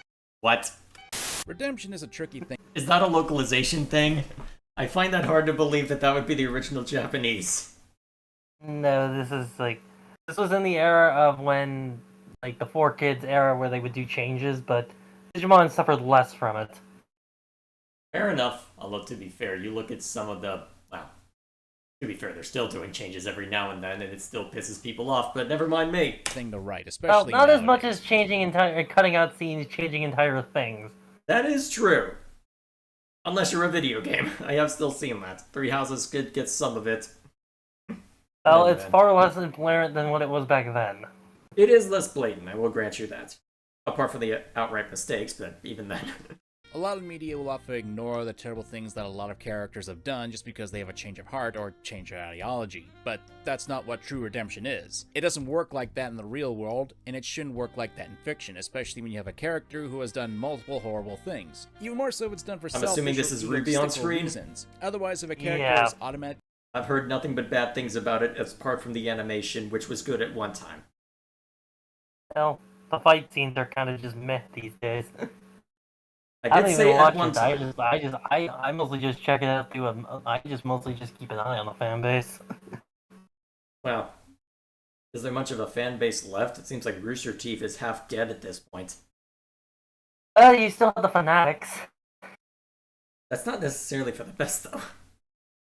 No, it's not, but literally there's an entire part of the RWBY fanbase that if you say anything bad, they will hound you to the end of hell. Oh, so what you're telling me is I should insult Ruby to get more viewers. Got it. Oh, trust me, if you did that, you'd end up with like half the if you got heard, like half the like there's like 2 people on Twitter who harass people on Twitter and like constantly follow them and have so many alt accounts. Ah, so it would be that nonsense we dealt with a year or 2 ago, then all over again. Yeah. Survive that I mean, mess. the RWBY fanbase can be quite toxic. I dealt with League of Legends. I think I'd be fine. Forgiven simply because they show remorse or are only doing a side change for their own self-preservation, it makes redemption arcs seem really hollow. And don't get me wrong, if you want to change sides to make sure you don't get killed, I can understand that, but that doesn't mean you're a changed person, nor does it negate all the bad things you've done. It just means your about face is cheap and hollow. So does Impmon fall into this trapping? In my opinion, No, not really. because even though he was spared by Jerry, there was a lot of animosity towards Little Guy, to the point where some of them wanted to leave Impmon halfway dead in the digital world. And you can also tell that Impmon himself believes that he doesn't deserve to be here, not after what he's done. This is something that a lot of redemption stories need to do at some point, to show that the actions that the character has taken have weighed on their minds and souls, especially if it's something as heavy as taking the life of another character. The action shouldn't just disappear, and said action should weigh heavily on a character because, well, it makes the character human, even if they're a digital monster. And when you make a character human, you allow the audience to sympathize with the character. Granted, I'm sure most of us haven't killed half-man, half-lion digital monsters whose death has become a joke in the entire series before. Wait, it's a... You know what? I don't have enough I'll explain that one. In Digimon, Leomon, it's like, for like a couple of years, every time he showed up in the Digimon anime, he would be killed off. It doesn't matter. Wait, every time? He showed up in the first Digimon series, he dies near the end of the series. Leomon also shows up in Tamers, he dies. A Leomon-like character shows up in Data Squad, he also dies, a version of Leomon. And Leomon, the adventure ones that Digimon don't really die in that continuity, at least it's there in the digital world. He also died. So the red shirt comparison was apt then, more so than I realized. It's a sort of a recurring thing that keeps happening. Well then. It's like if Leomon shows up in a major role, most people are like, he did die at some point, isn't he? Oh, so he's basically the Sean Bean of Digimon. If he shows up in a major role. Well, see Impmon reflecting on his terrible actions and being confused as to why he was even saved by the cast. And as such, Impmon in his lowered state decides to try to find his human partners, having been browbeaten and learning from what his quest of power cost him. And he does find them and learns that the 2 kids who fought over him changed to make sure they wouldn't lose him again. It is a small lesson, but it shows that anyone can change for the better, and it's a lesson that Impmon does take to heart as we see in the scenes afterwards. Because the little guy decides to help the main cast fight against a giant living program called the D-Reaper that's about to delete the entire world. Yeah, sorry, missing out on some context here. Yeah, just a bit. But whatever. It's a step that's being taken to redemption, and hey, if you want me when to he shows explain, up, I he can is explain the berated by some of the D-Reaper. group. I feel like we would be here for the next half hour to try and explain If you how want to the know hell that more, watch happens. the anime. Alright, fair enough. But he doesn't care. He wants to help whether or not they believe in him. And even though he does help the Tamers, Impmon isn't redeemed. Not even in his eyes. Short story because of the D-Reaper, biggest I'll sin is just give you still the on short his story shoulders, quick. taking the Alright. D-Reaper was originally a program in the digital world meant to delete data that exceeded its parameters. It somehow mutated along with the Digimon to something more, and it somehow got loose into the human world. And it comes to the conclusion that humanity has grown beyond its parameters and is trying to destroy them. And by deletion, that means it's going to pretty much supersede the Earth and, well, you know. Lovely. I'd be curious to know how to define those parameters. It also somehow managed to get Jerry and possess her since she's in an emotional state, and is using her voice to project itself. Okay, then. I feel It's like very that... Cthulhu-esque. So it's basically Ultron. It's a bit more, well... Well, the comics version of Ultron, not the MCU version. Either I'll send you way. a clip later if you're interested. And maybe later. Not even in his eyes. Because the biggest sin is still on his shoulders. Taking the life of Leomon and essentially causing a lot of psychological pain to Jerry, to the point where she's being used by the D-Reaper. It's something that Ipmon knows that he can't be forgiven for, and he's not looking to be forgiven, just to make things right. What I did is beyond forgiveness. I don't need anyone to tell me that. No matter what I do, I can't change the past. But what I can do is save Jerry! This is a line that holds a lot of strength in my opinion with this, and it really demonstrates that Impmon isn't doing this for his own selfish reasons, rather because it's the right thing to do, and to at least help those who he wronged in the past. And eventually, even when Beelzemon has the ability to save Jerry, she shuns him. I find that to be really realistic, especially since the last time the two met, Impmon had killed Leomon and almost everyone that Jerry knew. So eventually, once the threat is done, Jerry does forgive Impmon, and it feels earned because we're able to see the journey being taken as well as the anguish that Impmon goes through as well as what he does to earn that forgiveness, something that a lot of stories lack nowadays. What, do you mean setup and consequences? I'll be very curious to see how Arcane handles what they did.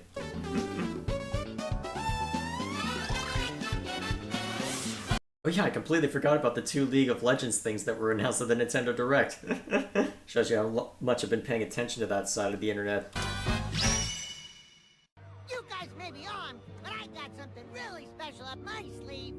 Get what you fucking deserve! Really? I'm not going to pretend that this is the greatest writing of all time. We're talking about an anime show from 20 years ago that was made to sell products to kids. And while it doesn't stop anything from being good or bad, I prefer to think that this character, along with the redemption arc he goes through, is good. And you may be asking, well, for one thing, it's pacing. Now, I've essentially given you an abridged version of the events of the show and had to cut a lot of context, mainly because I don't want my editor to find me and strangling me in my sleep for having to go through an entire 51-episode series. And knowing him, he's probably roasting me as I speak. You know, originally I wasn't gonna say anything until you brought it up.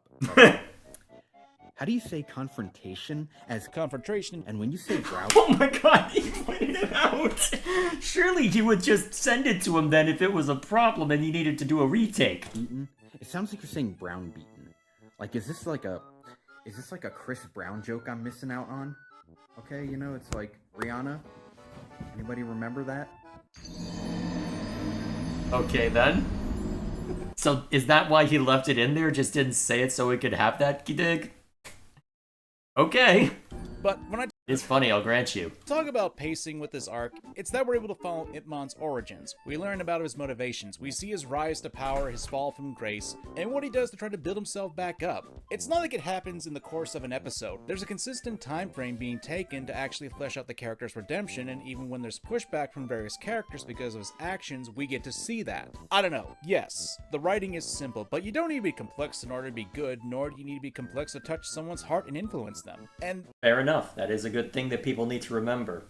Is it's easy to try and get into a mindset, because I do a little bit of creative writing on the side. It's easy to get into a mindset of, hey, I need to stand out, I need to make this special, but sometimes there's a reason why the tropes exist. There's a reason why we keep coming back to the same story beats, because they work. So if you're going to try and stand out in that sense, first you need to understand why something works, and then you can subvert it properly. that, to me, is why I think Impmon's tragic redemption is good and that a lot of people can learn from it. There's a reason why a lot of people love the little guy, and I can't really blame them. Whether or not you agree, well, whatever. Still a video topic that was fun to talk about. I'm Manga Common, and thanks for watching. Ah, loud! Damn it! Didn't need to be that loud at the end, damn it! Audio balancing, can you do it? You have an editor, what's your excuse? I never really had an issue with the audio, but that's just me. Well, rip headphone users then. Guess. Then again, with headphones, I didn't remember being that bad. All the same, that was sudden loud noise that was sounding like 5 decibels over. Maybe I'm just hypersensitive to it because my video editing software is right down here. Oh, do you want to do Fire Emblem or do you want to go with Xenoblade? We'll leave this for last. Besides, this is going to be a chunker. We'll want something to... Well, we'll want something a little more chill to end on, right? Fair enough. Alrighty, so... The Feature length podcast. documentary, one of the most fascinating and misunderstood parts of Fire Emblem. Alrighty then. Fire Emblem 64. I believe this video is called When the Fire Emblem Creator Broke the Law. Well, yes, but I guess we'll see what this entails then. Fairgas does First good hearing, stuff, so let's see what he's got. Prepared. Although Fairgas is also the reason I didn't buy the Engage DLC. One of them anyway. I wanted to see how good it actually was, and then he said gameplay trash. And gave good reason for it. And I've had enough of Engage anyway, so... at least until I'm done with the maddening mode run, then I can just make a long-winded video on the review channel and just roast that game into oblivion. I wonder how thorough I should be with that, because I'm being pretty thorough with Warriors 3 Hopes. At least with the main story. Maybe I go even more thorough with Engage just to prove a point. Either way, we can discuss that later. The intelligence systems is a bit inconsistent with Fire Emblem.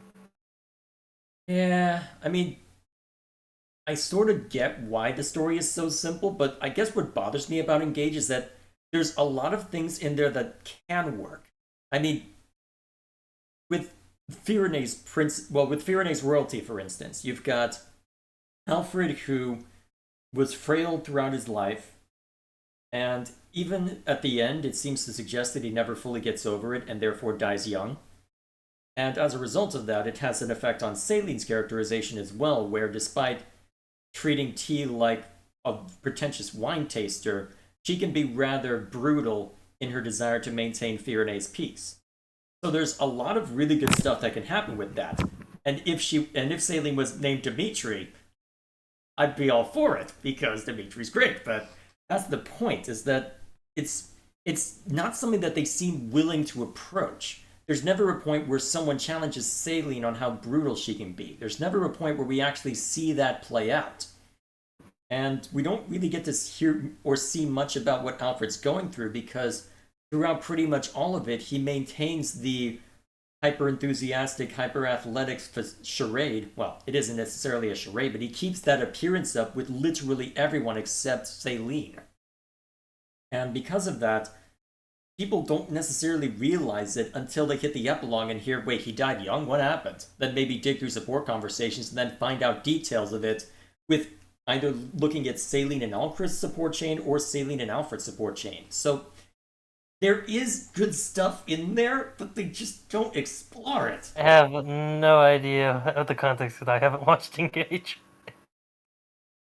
Maybe I should do that Let's Play at some point, but there's so much potential. It just didn't interest me, so I didn't really pick it up. There's so much wasted potential. A lot of it is just subjective dislike, I will admit, because it goes much more power of friendship than Three Houses did. But in my opinion on Power of Friendship is well, it's a common anime trope, so that's why it bothers people. And I don't necessarily hate it, but it rammed it into the ground to the point where I was literally having to move my my Joy-Con a little bit so that the cutscenes wouldn't gray out. And also their handling of the parent always dies trope. That's another thing that bothered the hell out of me in hindsight, because in the moment I'm thinking, okay, well, emotional scene, okay, that's fine. But then you think, hang on a minute, Alira's known you for all of half a day by his memory. Why is he having this reaction? This feels manipulative. Go back, okay, why did I like the other ones? Okay, well, the Blazing Blade, that was half the point of the adventure to start with, was looking for Eliwood's father. Okay, so that's why that one lands. The Sacred Stones, the father dies almost immediately. So there's a bit of a tragedy to say, okay, there's no turning back from what's going on here. And then Three Houses, the last thing Gerald sees is the concrete proof that Byleth loves him, not through anything that he says, but through raw, unfiltered emotion. I'm sat here going, oh, this is why we always make fun of the father always dies trope, but never criticize it for it. And then Engage gives me a reason to criticize it because they did absolutely nothing with it! Still not, I've seen, honestly, Fates doesn't do it very well from what I hear. It would not surprise me given what I've heard of the writing for Fates. Oh man. Maybe that's what I should do instead of Warriors 3 Hopes first. Maybe I should rip into Engage first. Because I've got long-term projects planned for both, but that the localization is really botched for that. Yes, that is what I've heard too. They turned an entire conversation between two characters into just doing ellipses the entire support. Yes, that is the example I bring up as well. We're pretty much always discussing localization. I've seen. It's like, say what you will about Three Hopes as a localization. It's not nearly that bad. Yeah, I don't know too much Anyway, about back the to the video. localization problems there, if there were any. Honestly, it's been, well, to be fair, Three Hopes, apart from the ambiguous ending, is actually rather nice. And although, then again, you're talking to a Blue Lion simp, and honestly, Azure Gleam was what a lot of people expected Azure Moon to be initially, until kill every last one of them, but that's what's so weird about Three Hopes is that... Reading my bed. Yeah, that was what was so weird about Three Hopes is that it was doing a lot right. There were actually interesting conversations to be had about it, and there was some controversy because, and though I think with a closer look, a lot of it makes sense, such as the heel turn in Golden Wildfire. But then you look at just how ambiguously it ends, with Azure Gleam being the only one that's halfway salvageable, and you're sat there going, huh. Well, technically one of the splits in Scarlet Blaze too, but never mind that. And I feel like just my theory with Three Hopes is it's a bit undercooked. yeah, although apparently it may have been intentional, or at least based on, I think there was some interview where they said they didn't want to overshadow Byleth, and so they left it ambiguous, which then got resoundingly mocked, because of course it did. But, And apparently there's like an unused hero class in the game's data.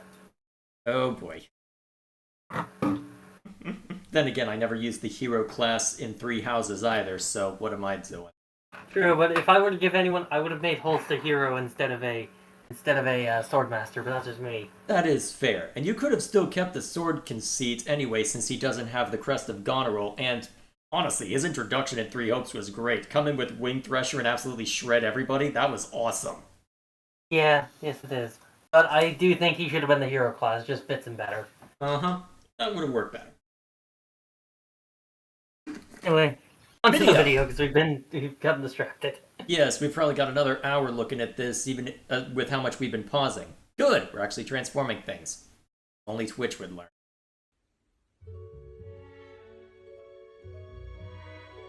Now what might this be? Old FE ads. Ah. This is a documentary about a trailblazer who is found at the epicenter of a groundbreaking series once again revisiting his creation. It's a story dating back 25 years ago, a humble developer honing his craft for years, waiting for the perfect chance to create his magnum opus, his game of all games. What we will learn today, however, is that this developer was a modern-day Icarus in its most textbook meaning. He was No, more than that is actually called Mars. Modern Icarus, you say? I feel like Peter Molyneux would better fit that, given how he promises the world and then gives you a continent, but never mind me. Able to blot out the sun's rays from burning him, but just fact, like the sun... Mars voice actor in the English dub of the Fire Emblem anime, it's the same voice as the original voice of Shinji from Evangelion. I can get to watch Evangelion at some point. There's a lot of anime I need to watch at some point. Although I don't give myself much time for anything nowadays. But... Also, this is a quote from a review of the Fire Emblem anime. The show is oddly light on blood for a show with bladed weapons. Well, Japan is oddly I'm not asking for insane amounts of gore, but you'd think a sword to the throat would deal some damage. Well, what I've heard is that Japan is oddly weird about blood and violence in general. We would consider it a M rating for sexual content. They would consider it an M rating for blood. True. Then again, I've seen I've seen like anime that came out at the same time have more blood than that. Well, they weren't likely associated with Nintendo though. True. It's not like we'll ever see a Pokemon bleeding out. Craftsman. He was blinded by ambition. All the same.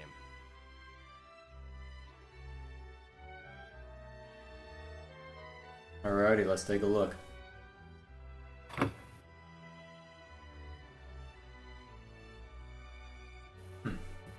I don't recognize that. Although then again, I haven't done too much as far as, what's it called? I haven't done too much with Shadow Dragon.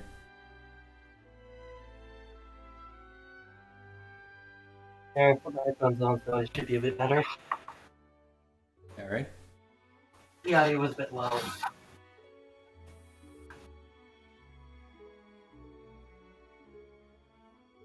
Doing a lot to build up to this. You don't even need to pad the runtime. You could be a little quicker with this, but then again, maybe I'm just acting that way due to the contrast from the prior stuff.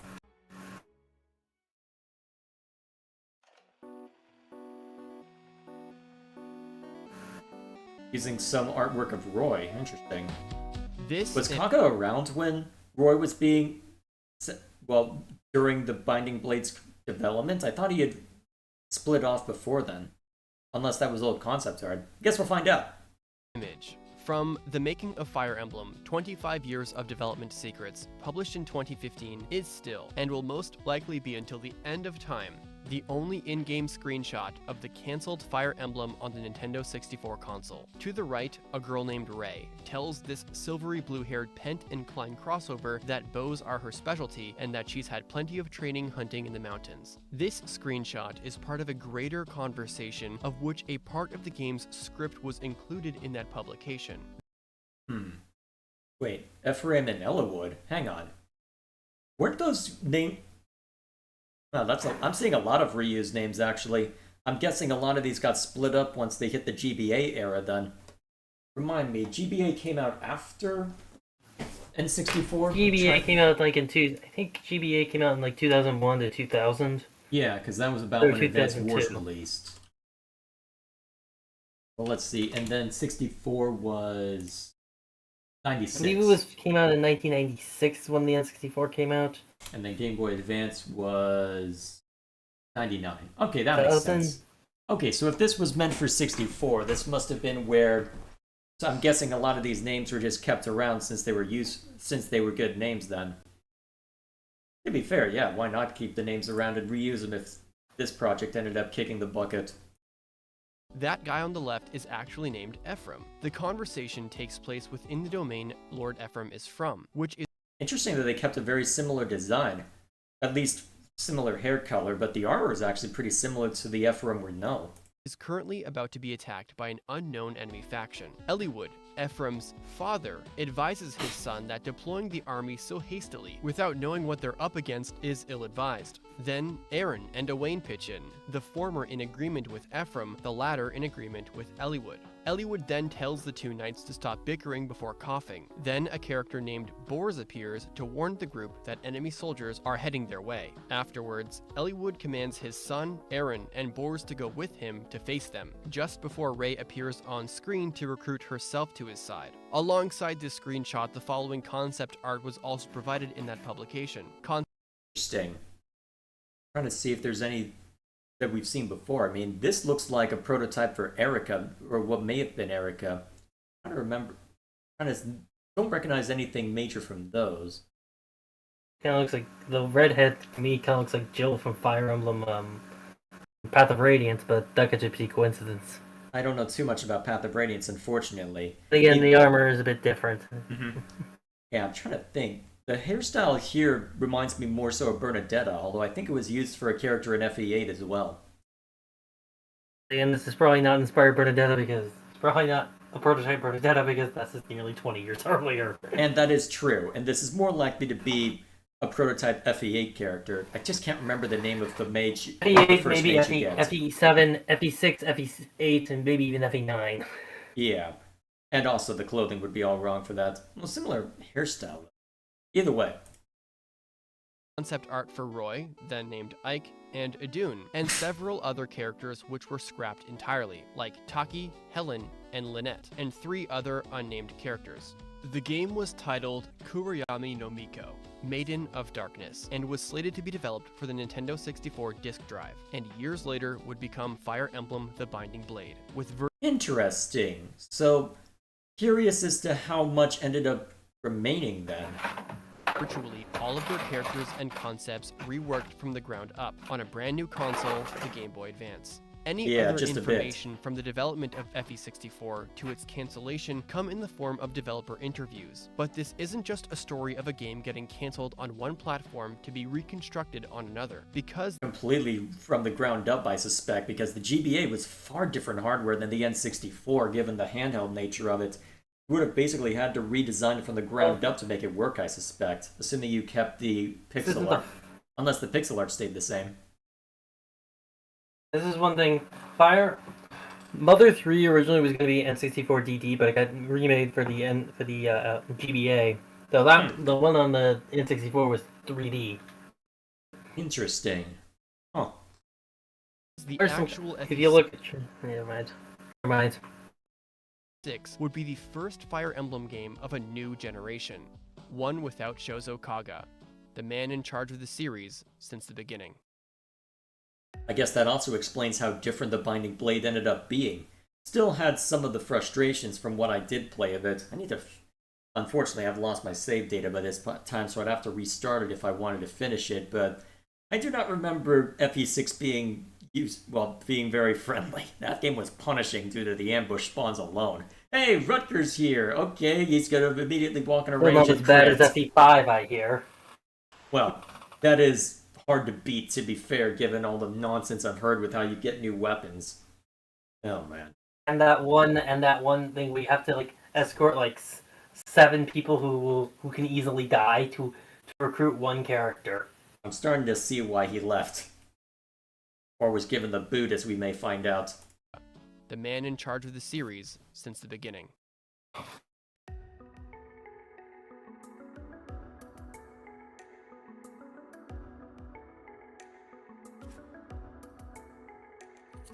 Shozo Kaga.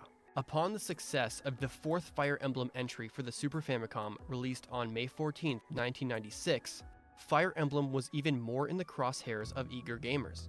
Fire Emblem was getting really popular, and in fact, a little over a month later, on June 23rd, the Nintendo 64 released in Japan. Putting 2 and 2 together, curiosity arose for what the next Fire Emblem game would be developed for, the still beating Super Famicom or the fresh, unexplored N64. Question: is there a possibility for a next game? If you make a new one, would it be on the N64? That is not clearly decided yet, but if we make a new one, I think while the level of strategy would be high, we would return to something that's easier to play, without losing what makes Fire Emblem different from other games. For the story, I think I'd like to delve into Arcanea again. The previous story started from Marth's escape to Talis, but of course there's a story before that. There are fascinating characters like Camus and Michaelis on the enemy side too, and I'd like to depict their stories as well. Alright, so interesting ground to discuss. I wonder if they ever went back to those. I haven't played too many of the remakes or any of the other nonsense associated with Shadow. They did it. There's something called BS Fire Emblem, which was for the Satellaview. Which basically, some of those you played as other characters, usually some non-player like Camus and some others. Those chapters that were there got remixed into the FE3 remake on basically FE12. Ah, fair enough. It's extra missions and stuff. Alright then. That's probably the closest we'll end up getting to that then. Also, if you want to play the first game with a customizable protagonist, try FE12. Yeah, I need to find a fan translation by my understanding, but still. A couple of months later, in the Genealogy of the Holy War fan special book, Kaga made a very brief comment about the N64. Will the next game be on the Nintendo 64? I've actually been thinking that it might not be a bad idea to have the next game be on the SNES as well, though... That seems like it would be actually, if the N64 was capable of pixel art, that might not necessarily be the worst idea, but it would hamstring you if it also has to go up on the SNES. If we do end up releasing a game for the N64, we might have to create the battle scenes in 3D as well. In the Genealogy of the Holy War Super Tactics book, published in August of that year, 1 to 2-ish months after the N64 was released, Kaga made that first statement about the future of the series. The answer makes sense. The N64 was brand new, as was FE4, and there seemed to be no defined goals for the next game, but plenty to think about. The second quote displays Kaga's perspective on the future game. He seemed focused on continuing with the Super Famicom. Yeah, so stick with what you know perhaps, since that you don't necessarily know how to translate it through a 3D environment yet.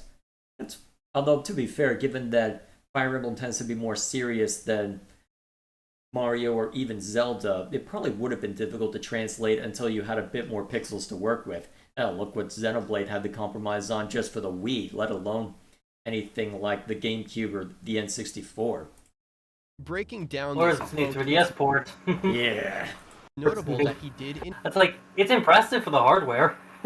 Yeah, but for the hardware, that's the qualifier. fact follow It's through like- on what he said.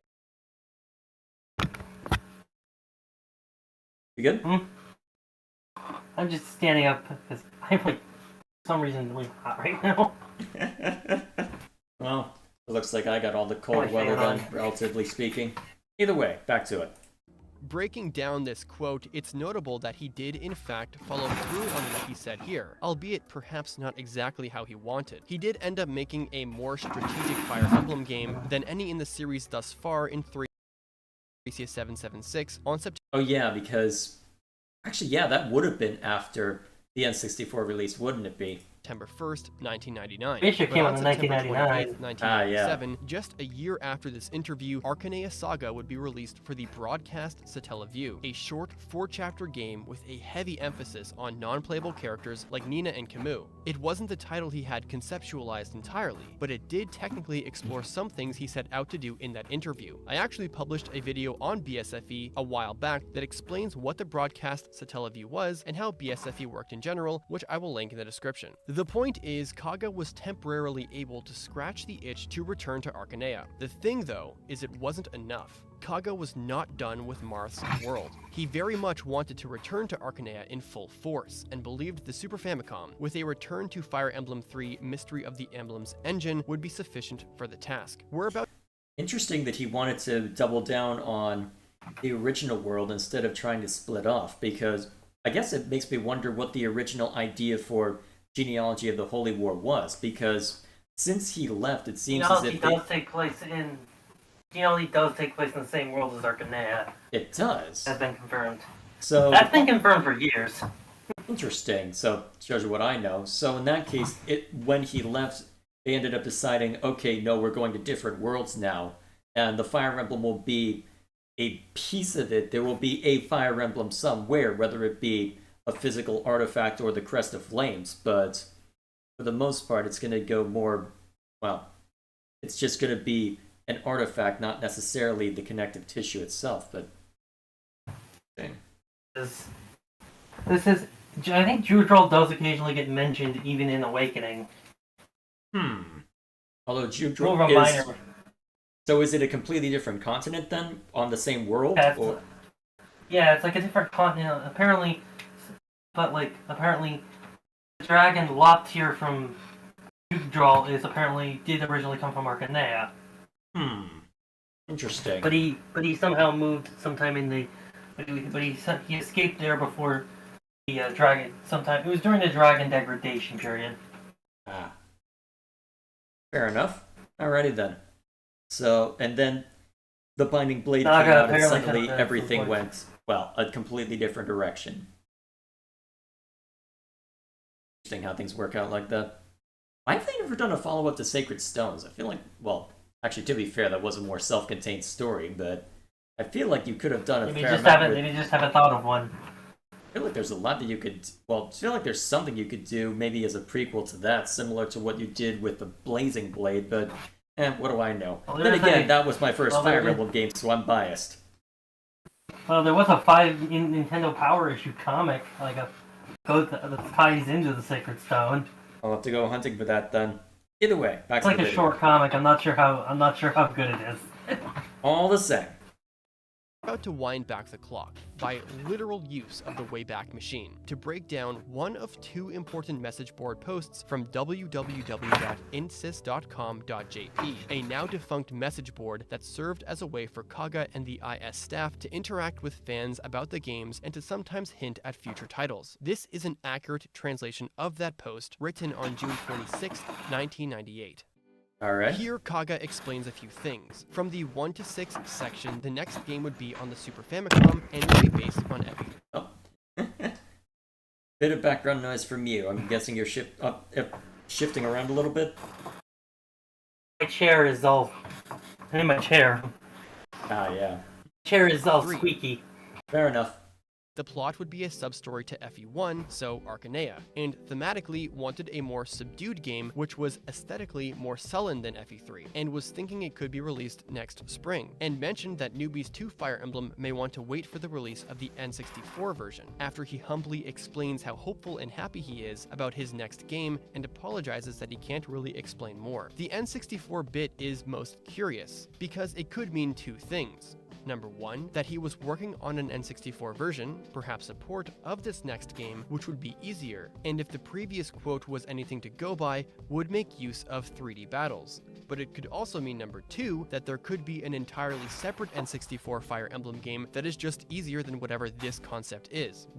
Interesting that they would still make the, well, FE6 easier, relatively speaking, although that's not a high bar given Thracia, but all the same. This is my personal speculation, but I'm leaning towards number two. There's nothing that I can find that would substantiate the claim that Kaga was looking to produce two games at once and has always seemed focused on one game at a time, and it always went back to his return to Arcanea. This post indicates to me that what Kaga was saying is that his next game, Thracia 776, will be difficult, and SRPG newbies could skip the title and wait for Fire Emblem on the N64, which, from the sounds of it, would be his Arcanea game. This is further evidenced by Fire Emblem Super Tactics. Question: the N64 has been released. Where do you think new possibilities lie for a simulation RPG like Fire Emblem on this new hardware? You could let enemies and the like move with even more intelligent patterns, meaning you could create logical movement, matching the changing circumstances. You could make them take actions akin to real humans.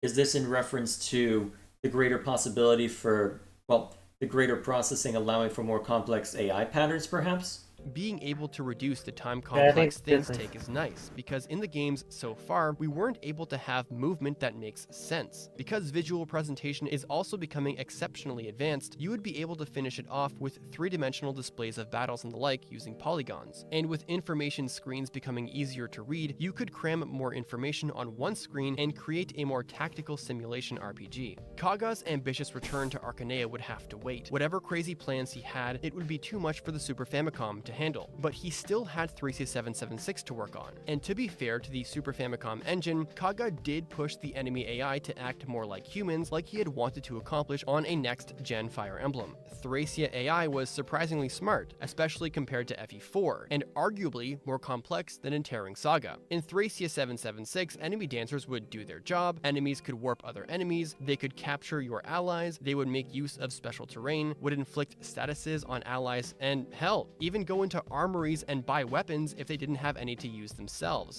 Really? That is fascinating. Huh. There's a lot of interesting AI patterns already, and here I thought that engaging in chain warping during a couple maddening battles was insane. I haven't run into that yet, but I've heard that's a thing and I'm scared. I think it happens in the Byleth paralogue. I guess we'll find out. Tearing Saga AI was a little bit less complicated, but that seems to be what Kaga had intended. On the Intelligence Systems message board, he would tease details about the game. On April 2nd, 1999, 6 months before the game would release. It would be released that fall on the Super Famicom, based on FE3's engine. He describes the game's unique mechanics like capture and rescue, and that no underhanded tactics, hidden objects, nor hidden objectives that can only be found using a strategy guide are implemented. I highlight this because if you've ever heard the allegation that Kaga deliberately made Thracia 776 to sell guidebooks, that came from a very bad mistranslation on the part of Serenades Forest when they translated this message board post. The mistranslation said that you would need the guidebook to find hidden objects and objectives, the complete opposite of what Kaga stated.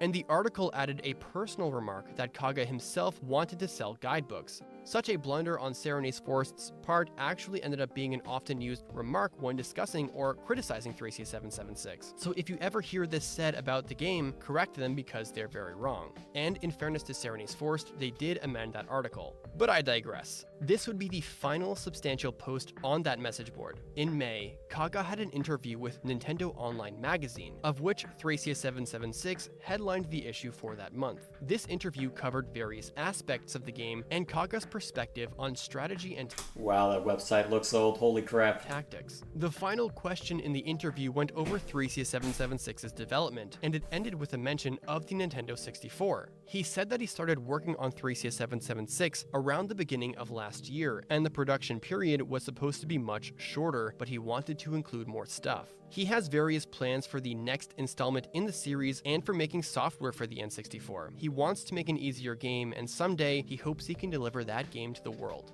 This interview fits well into the timeline we're focusing on. The forum post which teased 3CS776's mechanics was in April. The Nintendo Online interview elaborated more on the game, and the game released 5 months after that. As far as the Nintendo 64 was concerned, Kaga had plans for it, but by the sounds of things, not much time was invested into the console just yet, if at all. So, he ended up getting so wrapped up in trying to make 3CS776 work that he ended up not really being able to focus on the N64 then. So, I'm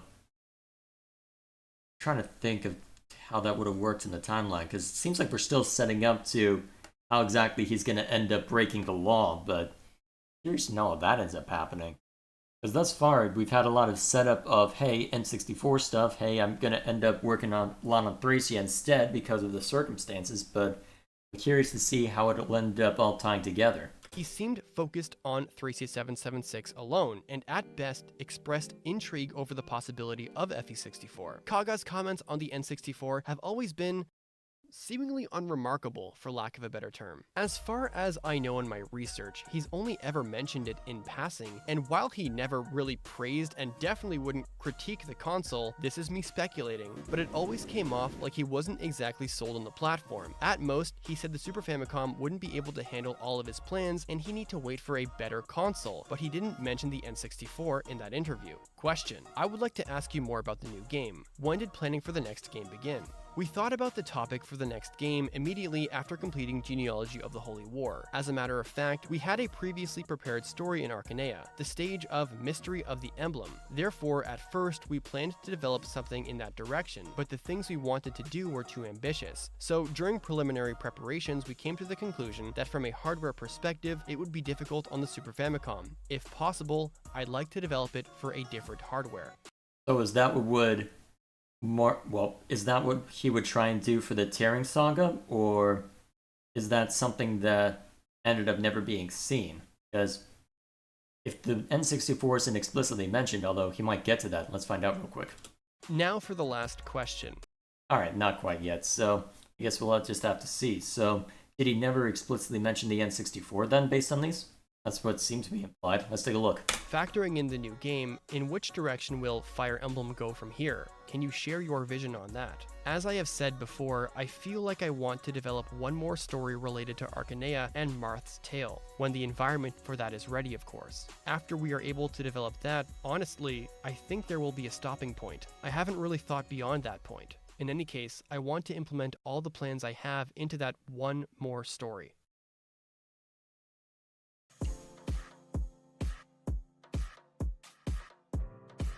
Alrighty then. So, what changed? RPGs and the N64 never really mixed. Yeah, I mean, just looking at everything there, if you're trying to go for something more serious, I mean, just as we had discussed earlier, if you're having trouble getting the Wii to cooperate, the N64 would suck. It's well known that the RPG library for the N64 was very, very small, with some of them being critically panned to make matters worse. Final Fantasy made the jump to PS1, there was a falling out with Nintendo and Square, but the memory limitations of cartridges also played a major role in how limited the N64's potential was for the genre. Yeah, even for basic CDs back then, there was a lot that you could stuff onto those. There's a reason why PCs ended up using CDs and DVDs for pretty much everything, because you could stuff a surprising amount on that. Hell, a lot of hard disks still have effectively the same concept within them. In fact, this seems to be a reason surprising that Nintendo went back to cartridges. Well, it's all the more surprising Nintendo went back to cartridges. Yeah, although funny that they ended up going back to cartridges for the Switch, although to be fair, given the whole handheld thing, I don't think they had much of a choice in that regard. Still, we carry on. To the PS1 himself after 3CS776 released. On September 1st, 1999, Thracia 776 released, but interestingly, just a few weeks before, Kaga actually left Intelligent Systems. On August 15th, he formed his own company, Tirnanog. Fire Emblem as we know it would no longer be spearheaded by Kaga, and his first venture from the post-Nintendo era would be Emblem Saga, later renamed as Tearing Saga, more on this later. This was the title he wanted to create the whole time. Wait a minute, if he called it Emblem Saga to start with, was this a copyright dispute that he got into? I guess we'll find out. Kaga would explain in an interview with Famitsu the following. Question. To finish off, can I ask about any new features that we can expect due to developing for the PlayStation? Kaga. Is that it? I am personally interested in where the save data is stored, which is outside of the physical software. We are considering making the save files for this game affect the next game. Well, that could be fascinating if they set it up properly. If it becomes a series, the situation may arise where characters from this game pass on their attributes to the next. Although I say this, but this is still very far from now, so I don't know what may become of this idea. I mean, it's not the... Well, it's an idea that has been tried in other media as well, because Baldur's Gate and the Infinity Engine games in general have done that. Because you can, at the end of each Infinity Engine game, it will automatically, well, I think Planescape Torment might be the exception, but for all of the games involving the Forgotten Realms setting that I know of, actually I think Planescape technically is included in there, but never mind me. For Baldur's Gate and Icewind Dale, both 1 and 2 in both cases, there's a lot of boats in there, I am getting tired, wow. It was an instance where the game would automatically export your characters to where you could then import them into another game, or even in Neverwinter Nights if I remember correctly. So there's also this in the Trails games, usually in the duologies, in the games with two games. It's like in Trails in the Sky, you can carry your save data into the second game, and you'll keep your level, money, and you'll just lose your equipment or you'll just lose your equipment. Yeah, although I don't know. And you have to get new ports, which are basically the things you equip to cast spells. You can do it up to the third game. So I started the third game at around level 100. Oh, jeez. Because I played through the first and second game, and my third. I also let you do it in the Azure duology. Cold Steel 1 and 2, you can do it to Cold Steel 1 to Cold Steel. You can't transfer Cold Steel 2 to Cold Steel 3 because they switched to a different platform. Yeah, and eventually they'd want to make sure, no, you can't just be utterly busted right from the start. You can swap, you can do Cold Steel 3 to Cold Steel 4. Also, part of the reason is the Erobonia arc, which is what Cold Steel 1 through 4 is split into two parts. Part 1 is Cold Steel 1 and 2, and Cold Steel 3 and 4 is part 2, but the part 2 also has a year time jump. Jump ahead a year between 2 and 3, so... Interesting, though, that the idea for that, it predates a lot of these just by a few years, actually. Interesting. Technically, Trails in the Sky 1, I believe, came out 2006. Yeah, but we're talking late 90s in this instance. True. And early 2000s for Baldur's Gate. In any case, I hope that this product will leave a good impression on players. Please look forward to it. The hopeful Kaga sought to take advantage of the PS1's optical discs and the console's memory capabilities to perhaps one day be able to carry over save data from one game to the next. And do you remember his hopes for unique AI? Emblem Saga delivered on that as well. Next up, I want to ask about the game's difficulty level. Why have you created this game in the image of Gaiden, which is considered a low difficulty strategy game? About this problem, we have various means to solve this. One would be to design the story battles to increase the strategic challenge. Not to mention the artificial intelligence has been given a huge upgrade, and the enemies will be very efficient in both strategy and combat. So in essence, we don't have to rely on just spamming unit after unit. In theory, they will be smarter than that and gun for any weakness in your strategy, presumably anyway. Also, because battles utilize an isometric perspective and units have their own direction, ancient basic war strategies like rear attacking or surround and annihilate can be faithfully recreated. To incorporate war strategies used by famous generals like Hannibal and Caesar into the games has been one of my goals. One may assume that Kaga's sudden departure from Intelligent Systems to creating his own company to creating Emblem Saga... That's loud. I'm just moving. Sorry, I'm moving. I noticed. I move around a lot when I move around a lot. I noticed. Yeah, my bed sheet's falling off. Sounds like a personal problem. Yes, it That would be where we stop talking about FE64, but there's more than a few unexpected twists we have yet to go through. Let's turn back the clock a couple years to 1997. We're only 15 minutes in, Good good lord. excited at the prospect of Fire Emblem 64, Shigeru Miyamoto. Oh? Now I'm intrigued. Actually, now that I think of it, I don't know too much about the opinion of Fire Emblem or their more obscure franchises, at least as far as the higher-ups are concerned. I don't know too much about their connection to it. Huh. This ought to be fascinating. Makes you wonder how much Fire oversight Emblem they actually give it. 64 was originally going to be developed for the N64 disk drive. The N64DD allows the Nintendo 64 to use proprietary 64 magnetic disks for expanded and rewritable data storage, a real-time clock for persistent world design, and a standard font and audio library for further storage efficiency, describing it as the first writable bulk data storage device for a modern video game console. Nintendo designed the 64DD as an enabling technology platform for the development of new genres of games and applications, dozens of which were in development for several years. Miyamoto was excited for Fire Emblem on the N64DD. Question: what about Fire Emblem 64? Miyamoto: we are earnestly producing Fire Emblem 64. Actually, it'll probably come out after Mario RPG 2, the latter half of next year. Question: what % of it has been developed? Miyamoto: the plans for Fire Emblem 64 are steadily progressing. You say plans, so that tells me that you're still not even properly into the development then. Program team is Mario completing RPG 2 became Paper trying to come Mario. up with a playable demo. ... I wonder if I've said too much. It You've is said too understandable much. why Kaga could Well, let me put it this way. You have said everything by saying nothing. see value in what the disk drive can offer in regards to its capability for better UI, more advanced AI, extra memory, and storage capabilities. I mean, the potential for... Huh, what's up? Super Mario RPG 2 is what became Paper Mario. Ah. Fair enough. Also known as Mario Story in Japan. Ah. PS1's save data capabilities is probably the only quote out there that could explain why Kaga liked the PS1 at the time, but in the end, the disk drive was a complete flop, and among the discontinued projects on the hardware, FE64 was one of them. Fire Emblem 64. Announced in the summer of 1998, development shifted from 64DD to cassettes in mid-1999. However, in September 2000, the development was taken over by Game Boy Advance's Fire Emblem Dark Priestess. After that, the subtitle was changed and it was released as Fire Emblem The Sealed Sword. But hold on, when you look back on Miyamoto's quote on FE64, that was said on July 29, 1997. Miyamoto said point blank that it will come out after Mario RPG 2 and that it was steadily progressing. But what does this even mean? The following is my own speculation. Wait a minute.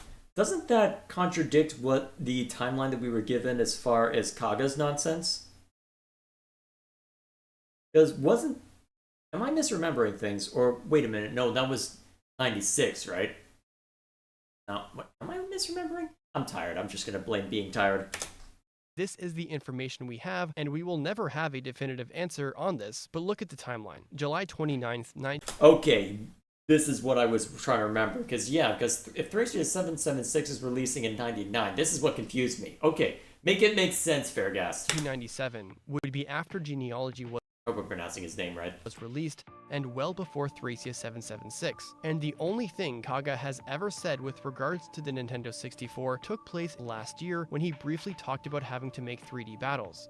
And the post on the Intelligence Systems message board about an easier Fire Emblem game on the Nintendo 64 was made in the summer of 1998, as basically a brief mention while mainly focusing on developing Thracia 776. He did say that early on after Genealogy's release, that the next game was considered immediately, and that they realized they had to wait for a proper environment to arise for that Arcanea game because the Super Famicom was not strong enough. But that quote was from Fire Emblem Treasure, which was published in 1999, well after Miyamoto's statement. And even if if Kaga realized the Super Famicom's limitations as early as 1996, that doesn't just mean that he was so deep into the development of FE64 that its plans had steadily progressed just over a year later. What I'm trying to say is there is no evidence, quotes, or anything that would come close to suggesting that Fire Emblem 64 was steadily progressing.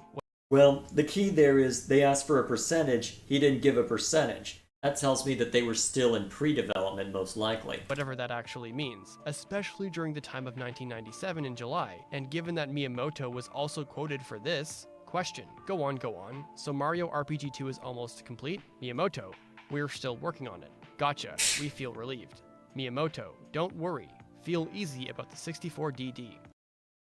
Except don't, because, well, we know how that turned out. It strongly suggests to me that he was severely overhyping the 64DD and over-exaggerating the progression of FE64, because that hardware died hard. Miyamoto also told the public not to worry about the 64DD, but I mean, the train never left the station. But clearly, FE64 had signs of life because it was presented at Space World 2000. We have that one screenshot. Something I want to speculate on, going back to this, actually has to do with Kaga. I don't doubt Kaga, and I do think he probably explored the N64, since he was batting for Nintendo at the time and the only other platform was the competition in the PS1. Emblem Saga's beta assets are worth a look, because not only can you see the genealogy/Thracia-esque UI, but also take a look at the map sprites. They're isometric. These sprites would later be changed to a top-down map sprite style for the TRS release. It seems like a really random thing to change at first thought, but when compared to the FE64 screenshot, I do find it intriguing that they both had isometric map sprite styles. Again, this is speculation and it's based on two screenshots. Maybe whatever the skeleton of what FE64 was, engine and asset-wise, Kaga had a part of.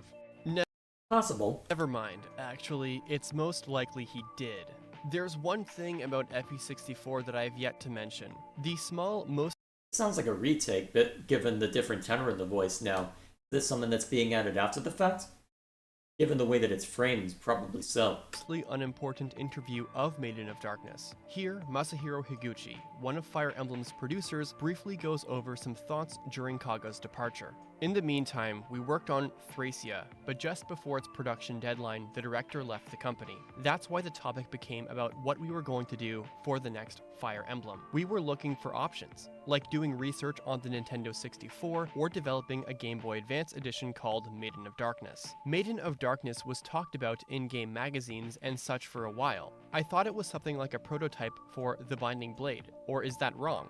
There was a change in organization during planning, and we went back to square one. At the time, we showed images and such at Space World, and the materials we have right here are from Maiden of Darkness. We gathered up various illustrations and the like. Among other things, the protagonist Roy stayed the same, but it was fundamentally a different game. In Maiden of Darkness, we had event scenes in an isometric view, but we ended up returning to the form that has more or less been our standard since then. So after restarting development from scratch, we made The Binding Blade. I guess that explains why Binding Blade ended up so different from what little we've seen of Fire Emblem 64. Although such a number of illustrations were made, none of the elements from Maiden of Darkness were used. I think almost nothing was used. Well, something like borrowing names from rejected ideas is not that rare of a thing in the series. Maiden of Darkness really could have been a thing had Kaga not gone. We probably would have gotten a completely different Roy, Idun, everything. The day was August 15th, 1999, when Kaga left IS, causing Maiden of Darkness to completely 180 into the game we know of now. But there are so many other what-ifs, which also changed the course of the series too. Alright, so what else is thrown into the mix? What's gonna be your... No matter what form I should take. But if the time arrives when I lose myself completely, you'll do what you must. What might this be?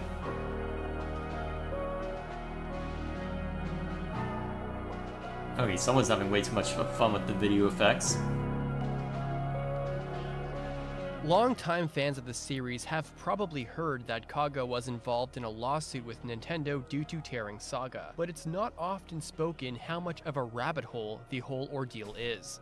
In 2002, around... Which is why we're only halfway through the video and just now talking about it. Here we go! A year after Tearing Saga had been released for the PlayStation, Nintendo sued Tirnanog for copyright infringement and unfair competition law. They cited Kaga's game was purposely confusing fans and leading them to think Tearing Saga was a Fire Emblem entry releasing on PlayStation due to its similarities with Thracia 776, thus damaging the Fire Emblem brand, and asked Tirnanog to halt sales and provide a hefty monetary compensation. And to an extent, you could see their point. Kaga did use his own story and character conventions, as well as very similar characters from Fire Emblem, which was the game and the universe that he created, although this time around these were under different names and designs because legally all Fire Emblem, from Marth to Tiki to Arcanea, all belonged to Nintendo. Also, the game just felt like a new Fire Emblem in all but name. In this first lawsuit, Nintendo's lawyers mainly argued Tearing Saga's English subtitle, Emblem Saga, was too similar to Fire Emblems. That's a bit of a stretch, given the circumstances, but still, I guess emblem is a pretty common word, but then again, I don't know how often emblem was used in association with media back then, so I don't know how justified that is or is not. My gut instinct is to say, oh come on, emblem's used all the time, but this is after what, 30 years of Fire Emblem being out, so who knows. As its title was also in English despite no overseas releases, which they argued it was a blatant move to confuse fans given the series' renown in Japan as far as strategy RPGs go. They also heavily focused on every visual similarity the game shared with Fire Emblem, such as the same turn-based gameplay, the protagonist being an exiled prince, women riding Pegasi, every character using It's pronounced Pegasi. medieval Western fantasy armor, tile terrain affecting gameplay, both games having a talk command when people talk on the map, and more stuff like this. Well, at that point, are we going to sue every Doom clone that ever existed back when every first-person shooter was a Doom clone? I don't know. It's not necessary. Well, it's understandable that they would think, hang on a minute, this seems a little too close, but at the same time, if it is this close, is there reason for it? I mean, if it's the original designer and if there's and if there are design reasons for keeping it as such, I don't know. I'd be curious to see how it plays out because how exactly would you differentiate it up to this point? Because are you just going to say, just change the wording from talk to speak or something? I don't know. It feels like it would be it feels like it would be excessive to focus on all those little details. In a nutshell, Nintendo argued that Kaga blatantly copied Fire Emblem to a T because they looked the same almost, kinda. Fire Emblem, the franchise he produced and directed. Their accusations were incredibly pedantic, and probably to the shock of no one, Nintendo lost the first case because, as Kaga's defense noted, regardless if he was a former Fire Emblem developer, all the similarities listed between both series were just that, and not truly exclusive to Fire Emblem nor the strategy RPG genre as a whole. Well, looks like I preempted the video. Good. Nintendo deserved to lose this case. Because of this case, but wait a minute, you said lost the first case. What's coming later? The ruling set the precedent that game series could have clones or spiritual successors as long as they were legally distinct. In fact, this was such a landmark case that games like Mighty No. 9, Bloodstained, and Yooka-Laylee, all games spearheaded by developers who once were the brains behind other similar franchises, Mega Man, Castlevania, and Banjo-Kazooie, would technically have legal ground to stand on to defend themselves if those games as legal parent companies were to attempt to come down on them through copyright infringement, just like Nintendo did with Kaga and Fire Emblem. In this case, Kaga is often remembered as a martyr of sorts, being this figure when it comes to this aspect of law and game development. The thing is, though, no one has ever actually read these lawsuits, because in my opinion, it's the second one that flips the script on Kaga entirely, the one where he and his company lost. Now this is gonna be fascinating. In 2004, Nintendo sued Tirnanog again, asking the court to undo the result of the first lawsuit, once again accusing Kaga for unfair competition and using their copyright. You would think retreading old ground would yield the same result, right? Not this time. Their efforts eventually paid off in other ways, and the guilty party was forced to pay Nintendo for the damages. So what happened? What did Nintendo do right this time? Remember when I mentioned earlier Tearing Saga used to be called Emblem Saga? This time around, the name change was important because it was noted that, for all intents and purposes, Kaga's game was advertised in Japan with the English subtitle Emblem Saga. As said previously, the Fire Emblem name is also used in English back in Japan despite none of the games leaving the country when this whole thing started. And according to the lawsuit, Well, okay, I guess here's the next question.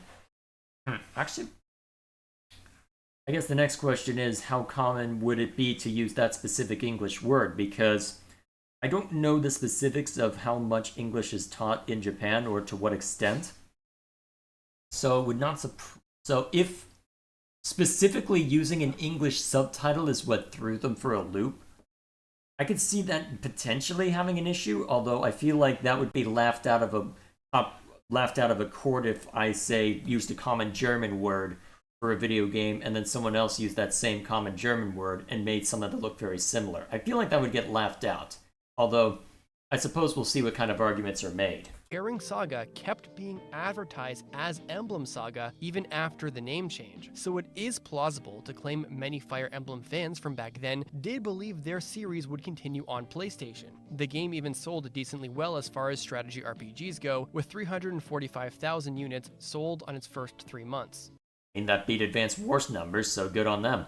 Kaga's defense again argued Emblem Saga's similarities with Fire Emblem were merely coincidental and also a side effect of sharing the same creative mind. And while similitudes were brushed off in the end, again, Kaga's team failed to convincingly explain why he had to choose the English word emblem to promote his game. Although, I guess then, I guess this is something I'd have to play Tearing Saga to know for certain of. Why use the word emblem? I think that's the important question I have right now, because From what I understand, there used to be like emblems that are like unused in the game's code. So maybe there's some sort of symbology still. Well, is there any symbology within the story, I wonder? Because with... We shall see. Because with pretty much every Fire Emblem game, there is a Fire Emblem somewhere present, or at least something to that effect. So I'd be curious to see I haven't played Tearing, so I don't know, but I do know you fight a dragon in the end. Well, that doesn't necessarily mean emblem specifically, but I guess we'll see. True. Even after it was changed, instead of anything else, like Tearing So the main character that you're seeing right here, the one with brown hair, originally he had blue hair, so it looked like Marth. And this isn't even the Changed most it to brown, so he would look like him. Now he just looks like a leaf. Sorry. Being too loud. As a matter of fact, Nintendo Good did job. bring new proof this time around, such as one of the many interviews Kaga did with Famitsu about Tearing Saga prior to its release. And oh my goodness, where do we even begin with this? Discussion with developer Shozo Kaga about his new game, a new story linked deeply to the existence of Manakets. I already see problems. First, let us listen First of all, the fact that you're using the word Manakets when dragon is much more common. To Mr. Kaga's comments about the games he's made so far, as well as this game's relationship to them with regards to the story. Okay, now I'm seeing problems. Kaga, I've made 5 games, which took place on 3 continents. Emblem Saga takes place on a 4th continent called Forsaria, and its atmosphere is the same. In this world, the Manakete tribe once flourished, and they built a highly advanced civilization. You guys are from FE7, but it was apt? Yeah, just listening to this, yeah, okay, I'm already sensing problems. As history went on and they faced destruction, how did they deal with humans, the masters of the New Age? The Manaketes, or rather, ancient dragons, are involved deeply in this game. Will characters from previous games make a return? Kaga. A certain shape-shifting youth will have an important role, in the guise of a mysterious bard and sage, since this game occurs in the same time period as the first game. Oh, you messed up, Dark Dragon and the Sword of Light, more characters may return if the need arises. I think you messed up. Dark Dragon and Sword of Light takes place at the same time, so that must mean the main hero is related to Marth. Kaga. No, not quite. These 2 games aren't directly related, although a young hero like Marth will appear as well. You messed up. Fourth Continent, Manicheets, a character described as literally Zane, Marth-like character, more characters of FE1 could return if the need arises. If I gave you just this part of the interview and told you this game will take place in the same universe as Arcanea, Valentia, and Yggdrasil and directly reference Fire Emblem characters, how are you not supposed to assume this is canon to Fire Emblem? Yeah, okay, Nintendo has some debt to rights, fair enough. Holy crap. If you think the interview was sketchy and bound to confuse people, that's because it probably was. This gets even more mind-blowing because, you see, Emblem Saga, by Kaga and his company, Tirnanog, was published by Enterbrain, who at the time was Famitsu's publisher from 2000 to 2013. So this was a joint effort for Enterbrain to, quote-unquote, legitimately promote, quote-unquote, Fire Emblem through their widely recognized gaming magazine. But that's not all. Nintendo cited every other known instance and publication where Kaga subtly or explicitly mentioned the canonicity of Emblem Saga to Fire Emblem. On January 28th, a week... Yeah, okay, hang on. How was this video still... How do we still have 15 minutes on this? There, didn't they? How did we still have 15 minutes on this? What more is gonna be shown? After his Famitsu interview, he had an interview with Dengeki PlayStation, where he said that Emblem Saga isn't a sequel to Fire Emblem, but it will have Manicheets and a return of the love system. Hang on, did they introduce supports in FE4? I think they had something similar. Well, there's marriage in FE4. Well, yes, but that's probably the closest I thing can't you claim can it get. ever. I'd have to go look it up. I guess that would make sense. Still, I guess probably not quite the same as the support conversations, but still, I guess I need to play Genealogy of the Holy War at some point since people keep hyping up a remake. Nintendo's lawyers continue to mention every instance where Kaga's words and other gaming magazines could publicly confuse consumers into thinking that Fire Emblem is coming to the PlayStation. Yeah. You messed up.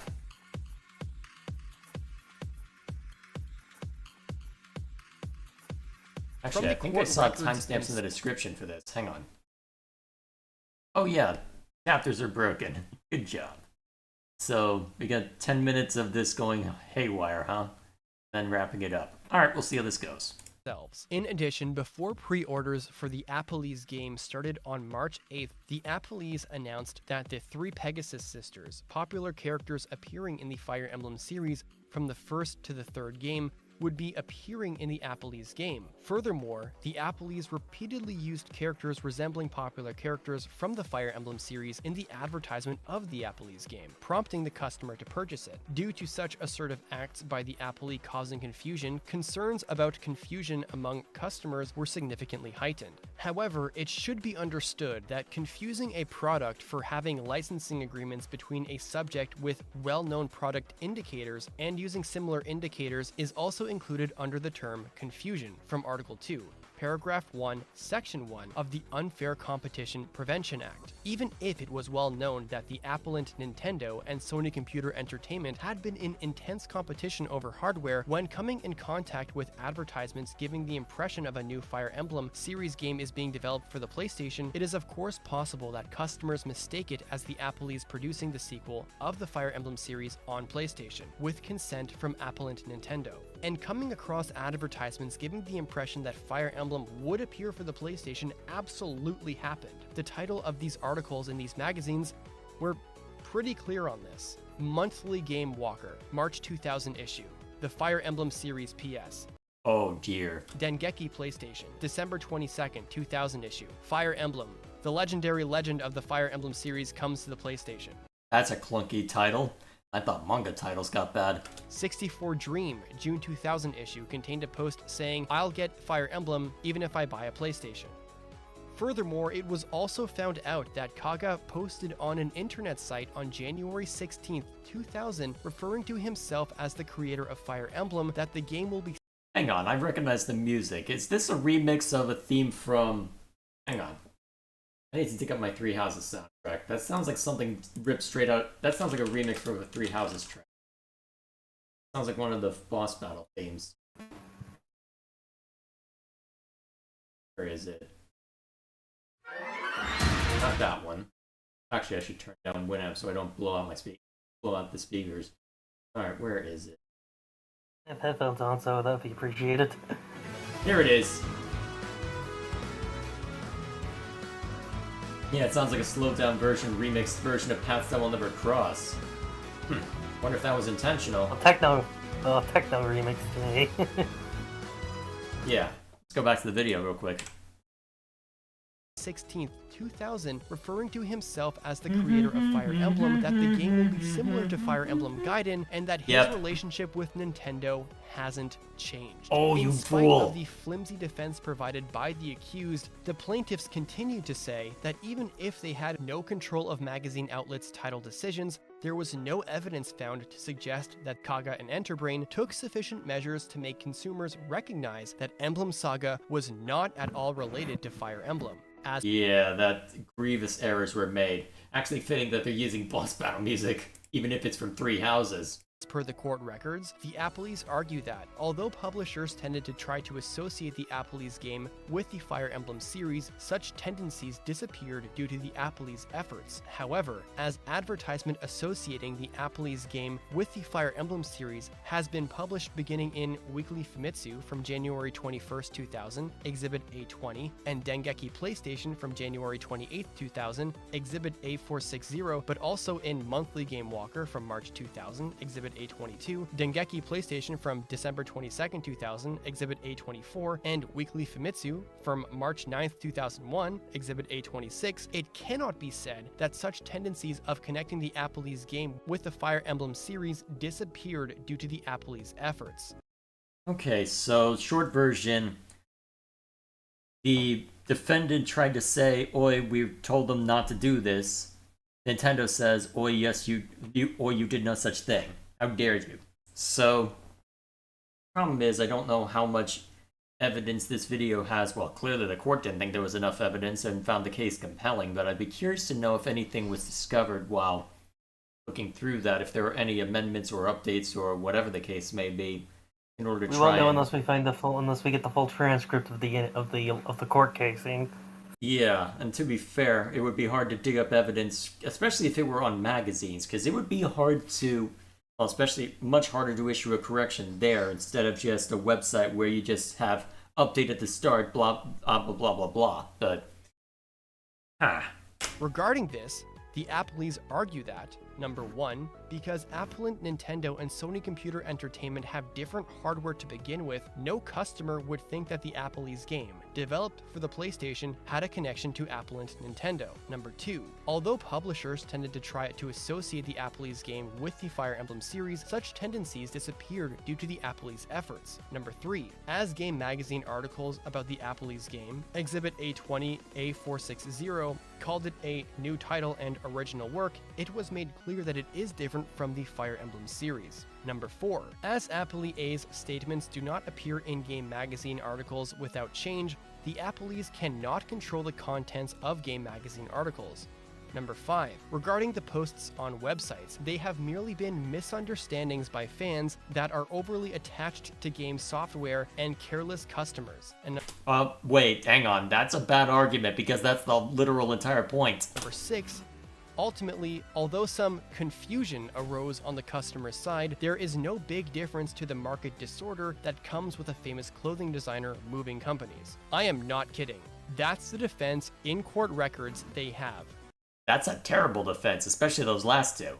Their statements actively contradicted the explicit quotes used by Kaga in his interviews. They made no effort to clarify to fans that Fire Emblem wasn't related to Emblem Saga, that Fire Emblem wasn't coming to the PlayStation, and Kaga actually did the complete opposite. They blamed overly obsessed fans and careless consumers instead of addressing Kaga's explicit tie-ins with Fire Emblem. It's because they had nothing else to say. If this defense sounds like complete bollocks, it's because that's exactly what it is. It's loaded with deflecting and arguing semantics, especially their sixth point. Here, for example, whenever they admit to confusion but don't want to use confusion in term with the law, they will use a word that can also mean disorder, confusion, chaos, and so on. It's so that Kaga's lawyers can use a word that doesn't explicitly imply mixing up two things. The example made out of the clothing designer attempts to illustrate the difference. It will cause a disruption in the SRPG market, but should not be evaluated as confusion. Again, they're just dodging and arguing semantics. Kaga and his publisher got exposed.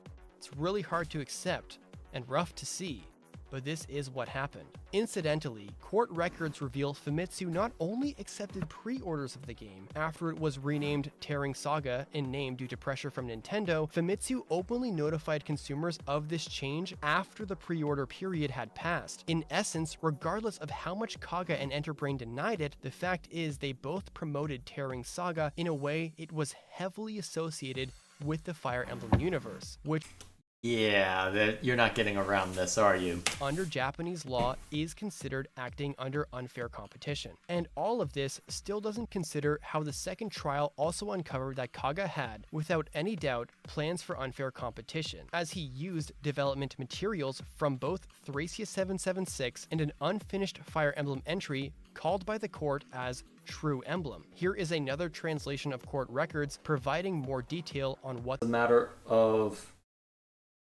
Was that a prototype under Nintendo and the reason why it was called Emblem Saga for a while? Or is that something that... Or was that part of something from Fire Emblem 64 that never saw the light of day?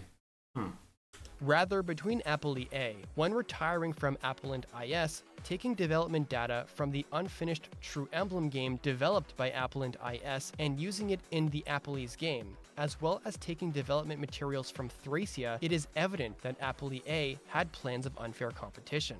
Well, at that point, can't you just... Well, actually, I don't know how business necessarily works in Japan, because I feel like if this happened in America, you'd have some sort of non-compete clause that would then try and cut in and say, oi, be mindful of what you drag away, but no. I'll have to mull over that.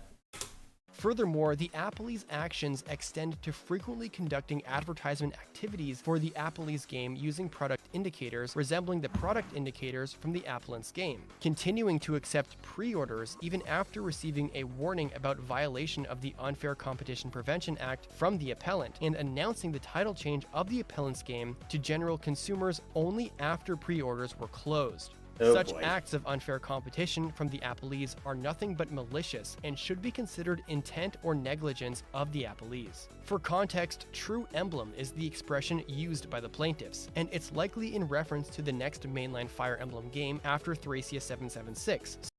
Okay, that makes more sense, and I suppose they want to say True Emblem in order to try and meaningfully distinguish between what they see as a ripoff. So in other words, what was being stated there was that Kaga took unfinished work for the next Fire Emblem, which would have been FE64, and development materials of FE5 that legally did not belong to him anymore. Also, Kaga and Enterbrain ignored Nintendo's warnings and even accepted pre-orders of Emblem Saga. Yeah, because in circumstances like that, anything you make for a company belongs to them, so you can do something similar, but it has to be all your original code. You have to basically start from scratch, otherwise you're going to be in trouble. I don't think you even allowed to run off with dev notes.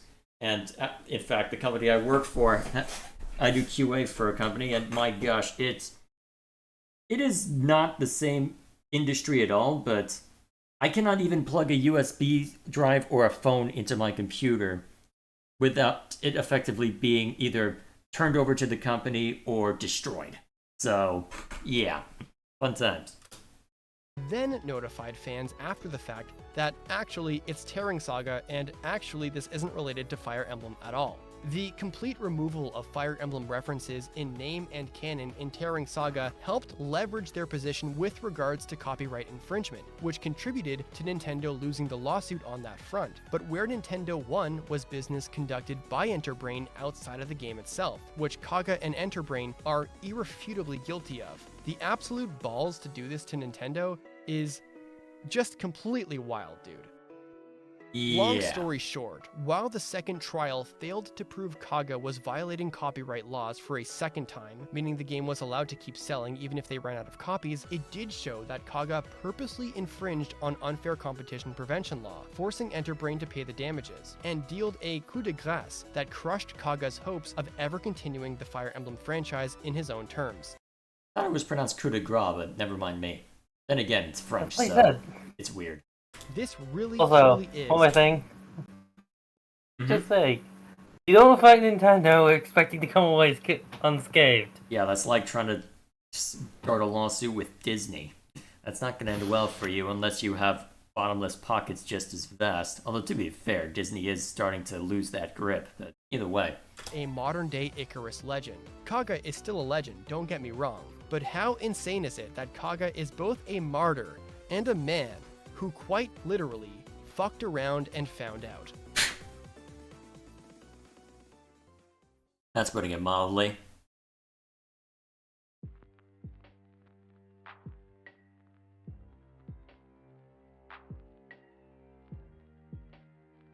A long video. Yeah.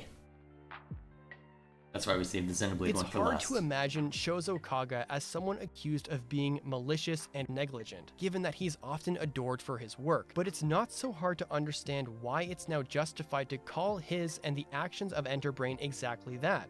We don't know what either party actually thinks of the other these days. On one hand, Kaga isn't credited at all and doesn't have anything akin to special thanks or designer credits for Shadow Dragon New Mystery or Shadows of Valentia. He was never mentioned at all in the 25th anniversary Developer Secrets book by name, instead only as director, but the FE1 re-release and localization did have all the credits preserved. At the same time, it's crazy to consider how much of his work on FE1 through FE5 is celebrated, not just remakes, but spin-offs, Fire Emblem Heroes, and Fire Emblem Engage now. Kaga's creative works continue to be made use of by Intelligent Systems and Nintendo. Talk about appreciating the art, not the artist. I'm not saying it's surprising, but the whole situation is just really something to take in, for lack of a better term. Kaga got what he wanted with Tearing Saga, creating a game that he wanted on superior hardware that enabled him to realize a lot of concepts too complicated for Nintendo's hardware. He'd move on to create Berwick Saga, and much later, Vysteria Saga 1 and 2, the latter of which being released earlier this year in English on SRPG Maker. Clearly, he still has a passion for making games even at 72 years of age. But to see your own characters and games continuing to be used the way they are even 20-something years later and counting, seeing characters like Marth, Celica, and Sigurd being celebrated, all beyond your control though, how does something like that feel? But maybe he just licked his and his company's wounds. He remained focused on his love and passion for game development, and it's not that Kaga never financially recovered from the lawsuits or anything. To put the success of his post-Nintendo work in perspective, Tearing Saga ran out of copies to sell, topping off at 366,142, narrowly outselling Binding Blade, and Berwick Saga actually outsold Path of Radiance. Then, Kaga took a long break before funding and busting out another series. The man is a titan in gaming. It's a shame that no game demo from Space World 2000 exists. This is a really fascinating chapter in Fire Emblem's history that the majority of people have only vaguely heard of. Writing and researching Kaga's old interviews has been a very eye-opening experience. To speculate on what Kaga's mentality was and if he may have hinted at the N64 was like piecing together a puzzle, and realizing that Miyamoto threw a confusing wrench in there for good measure was also humorous. But sadly, the falling out between Kaga and Nintendo is a really bitter one. He was so passionate and excited in his Famitsu interview. For years, he was dreaming and waiting for a platform that he could use to realize his magnum opus. And when it finally happened, Nintendo came knocking, and both parties as lawyers scrapped in what ended up being a historic legal battle with winners and losers on both sides, with Kaga and Enterbrain being found guilty of rather blatant unfair competition, while initially winning against big bad corporation Nintendo 2 years before. Perhaps now is the perfect time to end this video. The story of FE64 is long finished, now as is Kaga's Fire Emblem arc. There is nothing left to say that this video is still concerned with. Now it's just questions. What if Kaga stayed with Intelligent Systems? What if he decided to stick it out with Nintendo and wait for something like the GameCube or the 3DS? What if it was always Tearing Saga with no references to Fire Emblem that might confuse buyers and gave no leverage to Nintendo? What if there was never a second lawsuit? Would the relationship between Kaga and Intelligent Systems be different? How different would Fire Emblem be? feel like there would still be that same bitterness if the second lawsuit had never happened, because then Nintendo would just be likely glowering at him from a distance and never want to think of it again. For all we know, Fire Emblem could have been worse for wear. They just never acknowledge anything to do with the first 5 games at that point. Deuces. Makes you wonder. Alright, it looks like it's mostly just credits, so I guess we'll go ahead and let that play out just in case, but... Oh, man. Yeah, It's so a really that good video. yeah, that was a ride. So you think, okay, so... Clearly they gotta build it up at some point. You know it's gonna hit, but that was well presented in that regard. Just saying, hang on a minute. You won the first one. You said first one. What's the second one? Oh god, what happened? Oh no, what... They actually made sure to bring evidence forward that really helped them this time. Oh no. Jeez. Yeah, that's a bit of a difference. Oh. Fascinating stuff as always. What have you been up to lately, buddy? A video.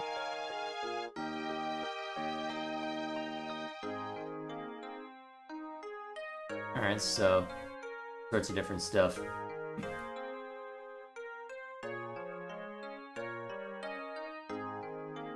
Why did Fire Emblem Engage fall off? Because there was no discourse. That's all you need to say. There's no Edelgard discourse, therefore it fell off. Also, it sold a lot less, I'm pretty sure. Oh, man. Anyway, time for Xeno. Alright, now time for the Xenoblade. So... Nintendo is a company with a lot of... Shut up! You need to check the comments in the video. Not the comments, the description. Because there's an interesting interview in the description. Alright.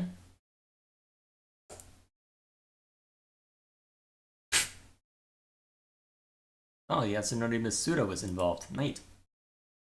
And he's the one of the head composers for Xenoblade 2 and 3. Yeah, he did the soundtrack for Chrono Trigger. Good stuff. I also know him from Xenogears. First time that I came composed that across this too. Irish chorus group was from one of the albums released in '96 called Deep Dead Blue. Back then I was totally into the music of Northern Europe, including Finland, Ireland, Scotland, and the Mediterranean region. Usually, world music consists of a land's distinctive instruments, whereas Zanuno found their way of expression through the human voice, which can be considered the original music. The album Deep Dead Blue really gave me a huge impression, as the chorus wasn't like a classical one, nor Gregorian or Bulgarian. I felt that the Nuna was a new type of chorus that I'd never heard before. I mean, it sounds similar to Gregorian based on what I heard in Indol, I think is the name of the place. But either way. No and Tantal have vocal themes, but those themes are actually sung in English. Well, either way. Well, I guess that technically disqualifies it from being Gregorian, but still sounds like the sort of thing you'd hear in a Gothic cathedral, even if it's English. Either way, let's take a listen. Shadow of the Lowlands. Yep, already distinctly Irish.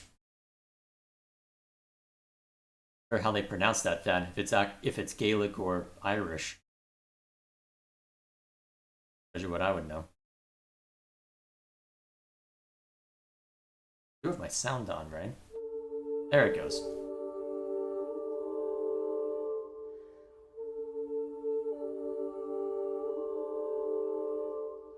Shadows of the lowland leading to the cold and darkened days. Note to self, turn up music. Without any hope, without a light for So remind me where this appears again? This is the Tantal town theme of Fioswa. Ah, so one of the older Titans then, and given the whole motif that they seem to be going with of an isolationist city just slowly running away. Okay, I'm seeing where the connection is now. Will this suffering never come to an end? Will this suffering come to an end. One day. I'm not gonna get copyright struck for this, am I? I'm not sure. Probably will. Alright, I'll just take the hit if I do. Not like I could have this channel monetized anyway. Even more subscribers than I've got on here for I will that. say this though, I do like how I do find it cool that they actually made a full-on music video for this. Yeah. It's like this release, this music video released before the game came out. Interesting. So they're really hyping it up then. Interesting that they would and keep it in a real life setting though, given the nature of All Rest. But then again, maybe they know something that I don't. Because look at the release date of the video, because Xenoblade 2 came out on December 1st of 2017. Oh, so within Worldwide. days of it. Jeez. Came out December 1st, 2017, worldwide. It was the first Xenoblade game to have a worldwide release. Mm-hmm. Alrighty then. Let's keep going. Which also explains why the that was a bit rushed. Yeah. The first worldwide release, so they weren't exactly used to it yet. Life keeps us strong today. Glory will. Wonder what the string instrument in the background is. Sounds almost like a mandolin. Or a harp. Time has come to fight and seize the day.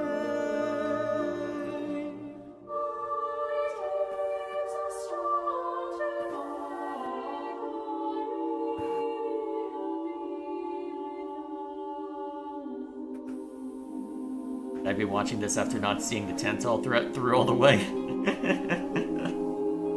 And again, I don't know how it's going to resolve. Yeah, I don't know. Because Zeke definitely has his ambition, but the question is that how it's going to play out? Can you feel the power of faith? Our native land, here we stand as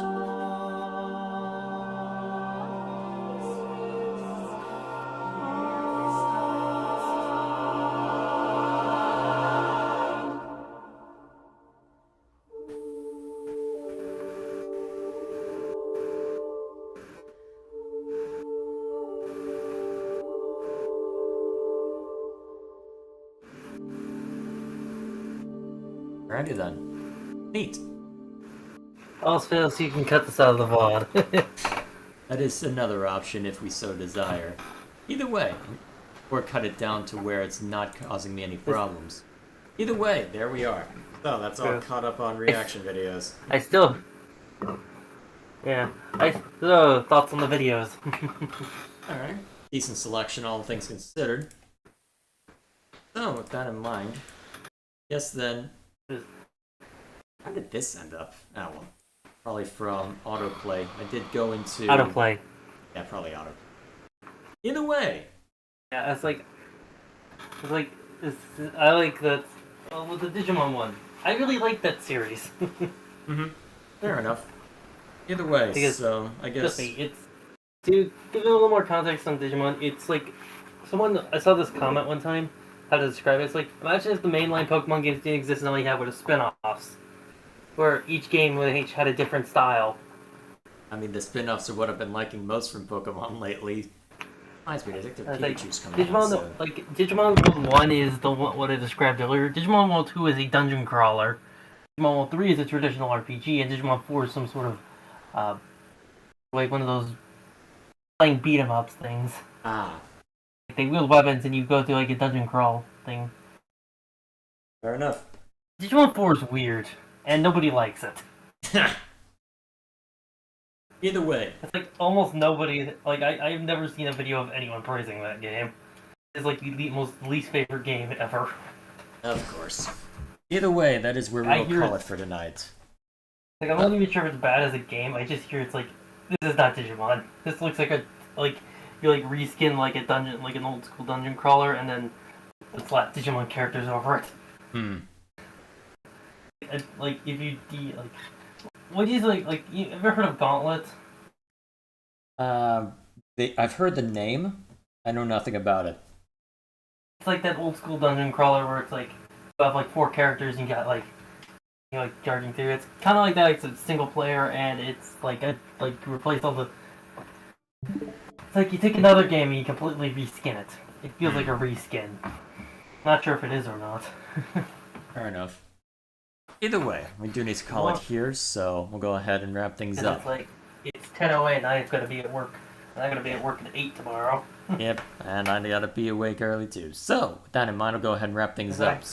So, see you tomorrow on the Wednesday, on the Friday stream. Yep, Friday stream should still be happening. As a quick update before we all go to sleep, the main thing to report is over the next couple of weeks I will be unavailable on Saturday as a result of differing conflicts. So, as a result of that, my current plan. Still doing Wargroove on Friday? Yep, that's the or is plan. it something else now? It will continue to Okay, be I Wargroove. thought we were done with Wargroove. I thought we finished that. I'm anticipating 2 more streams for that. One to get through, because we're doing the co-op campaign right now, so in order to quote-unquote finish the game, we've got at least 2 more streams. Possibly 3, but I'm expecting that we can wrap it up in 2, given the way things will likely go for the final one. And once that's seen too, we'll probably try and do something different on the final week of September. At least that's the thinking right now. And then Wargroove 2 will come out on October 5th, so the Friday stream will likely be a Thursday one on that count, and we're going to have plenty to see to there. It'll probably just be me in front of my computer with the brother watching me, hopefully not be horrible at it, but I guess we'll find out. But that's the plan for co-op night as of right now. As for Saturday, since I'll be away... He's kind of a backseat driver. Yeah. As for Saturday, I'm mulling over what to do there, because my initial plan was to resume Devil May Cry since I only played 1 session of that, and it's been a long time, so my skills have atrophied, so I need to build it back up. But given that there's a possibility you'd probably be better off just restarting. Possibly. However, considering that Sonic Superstars is also coming out next month, I was thinking, okay, well, before those 2 days before those conflicts arose on those 2 days, I'm sat here, well, I could probably get it done in that time if I have ample time to prepare, and I should be able to have enough time to prepare if I were able to start it up on Saturday, this weekend anyway. But, and then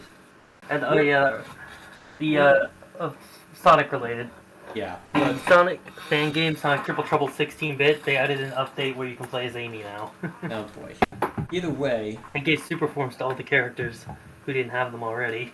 Either way, all I have to say, because Sonic may end up throwing a wrench in the gears again, I'm debating either doubling up Xenoblade or Baldur's Gate 3 instead on Saturdays when I am able to resume.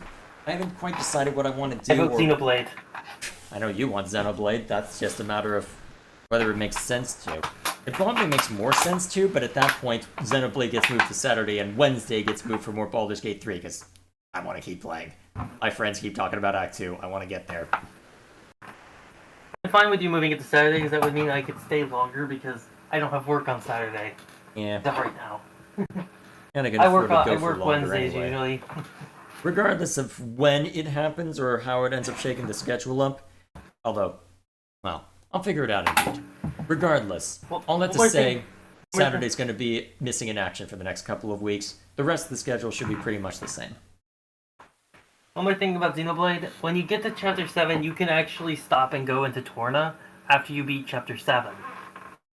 Alright. I don't recommend it on the first playthrough, but it's one of those... Torna is originally based off cut content that was meant to go between Chapter 7 and 8. Flashback sequence. Alright then. It got cut due to time, so it got added later as DLC. So I recommend on a repeat playthrough slotting in Torna into it. Alright then. If you're going when you're doing a replay story playthrough anyway, not like a full 100% one, but those because after playing Torna, replaying the game, you're like, oh. Yeah, there's probably a bunch that'll need to be seen too.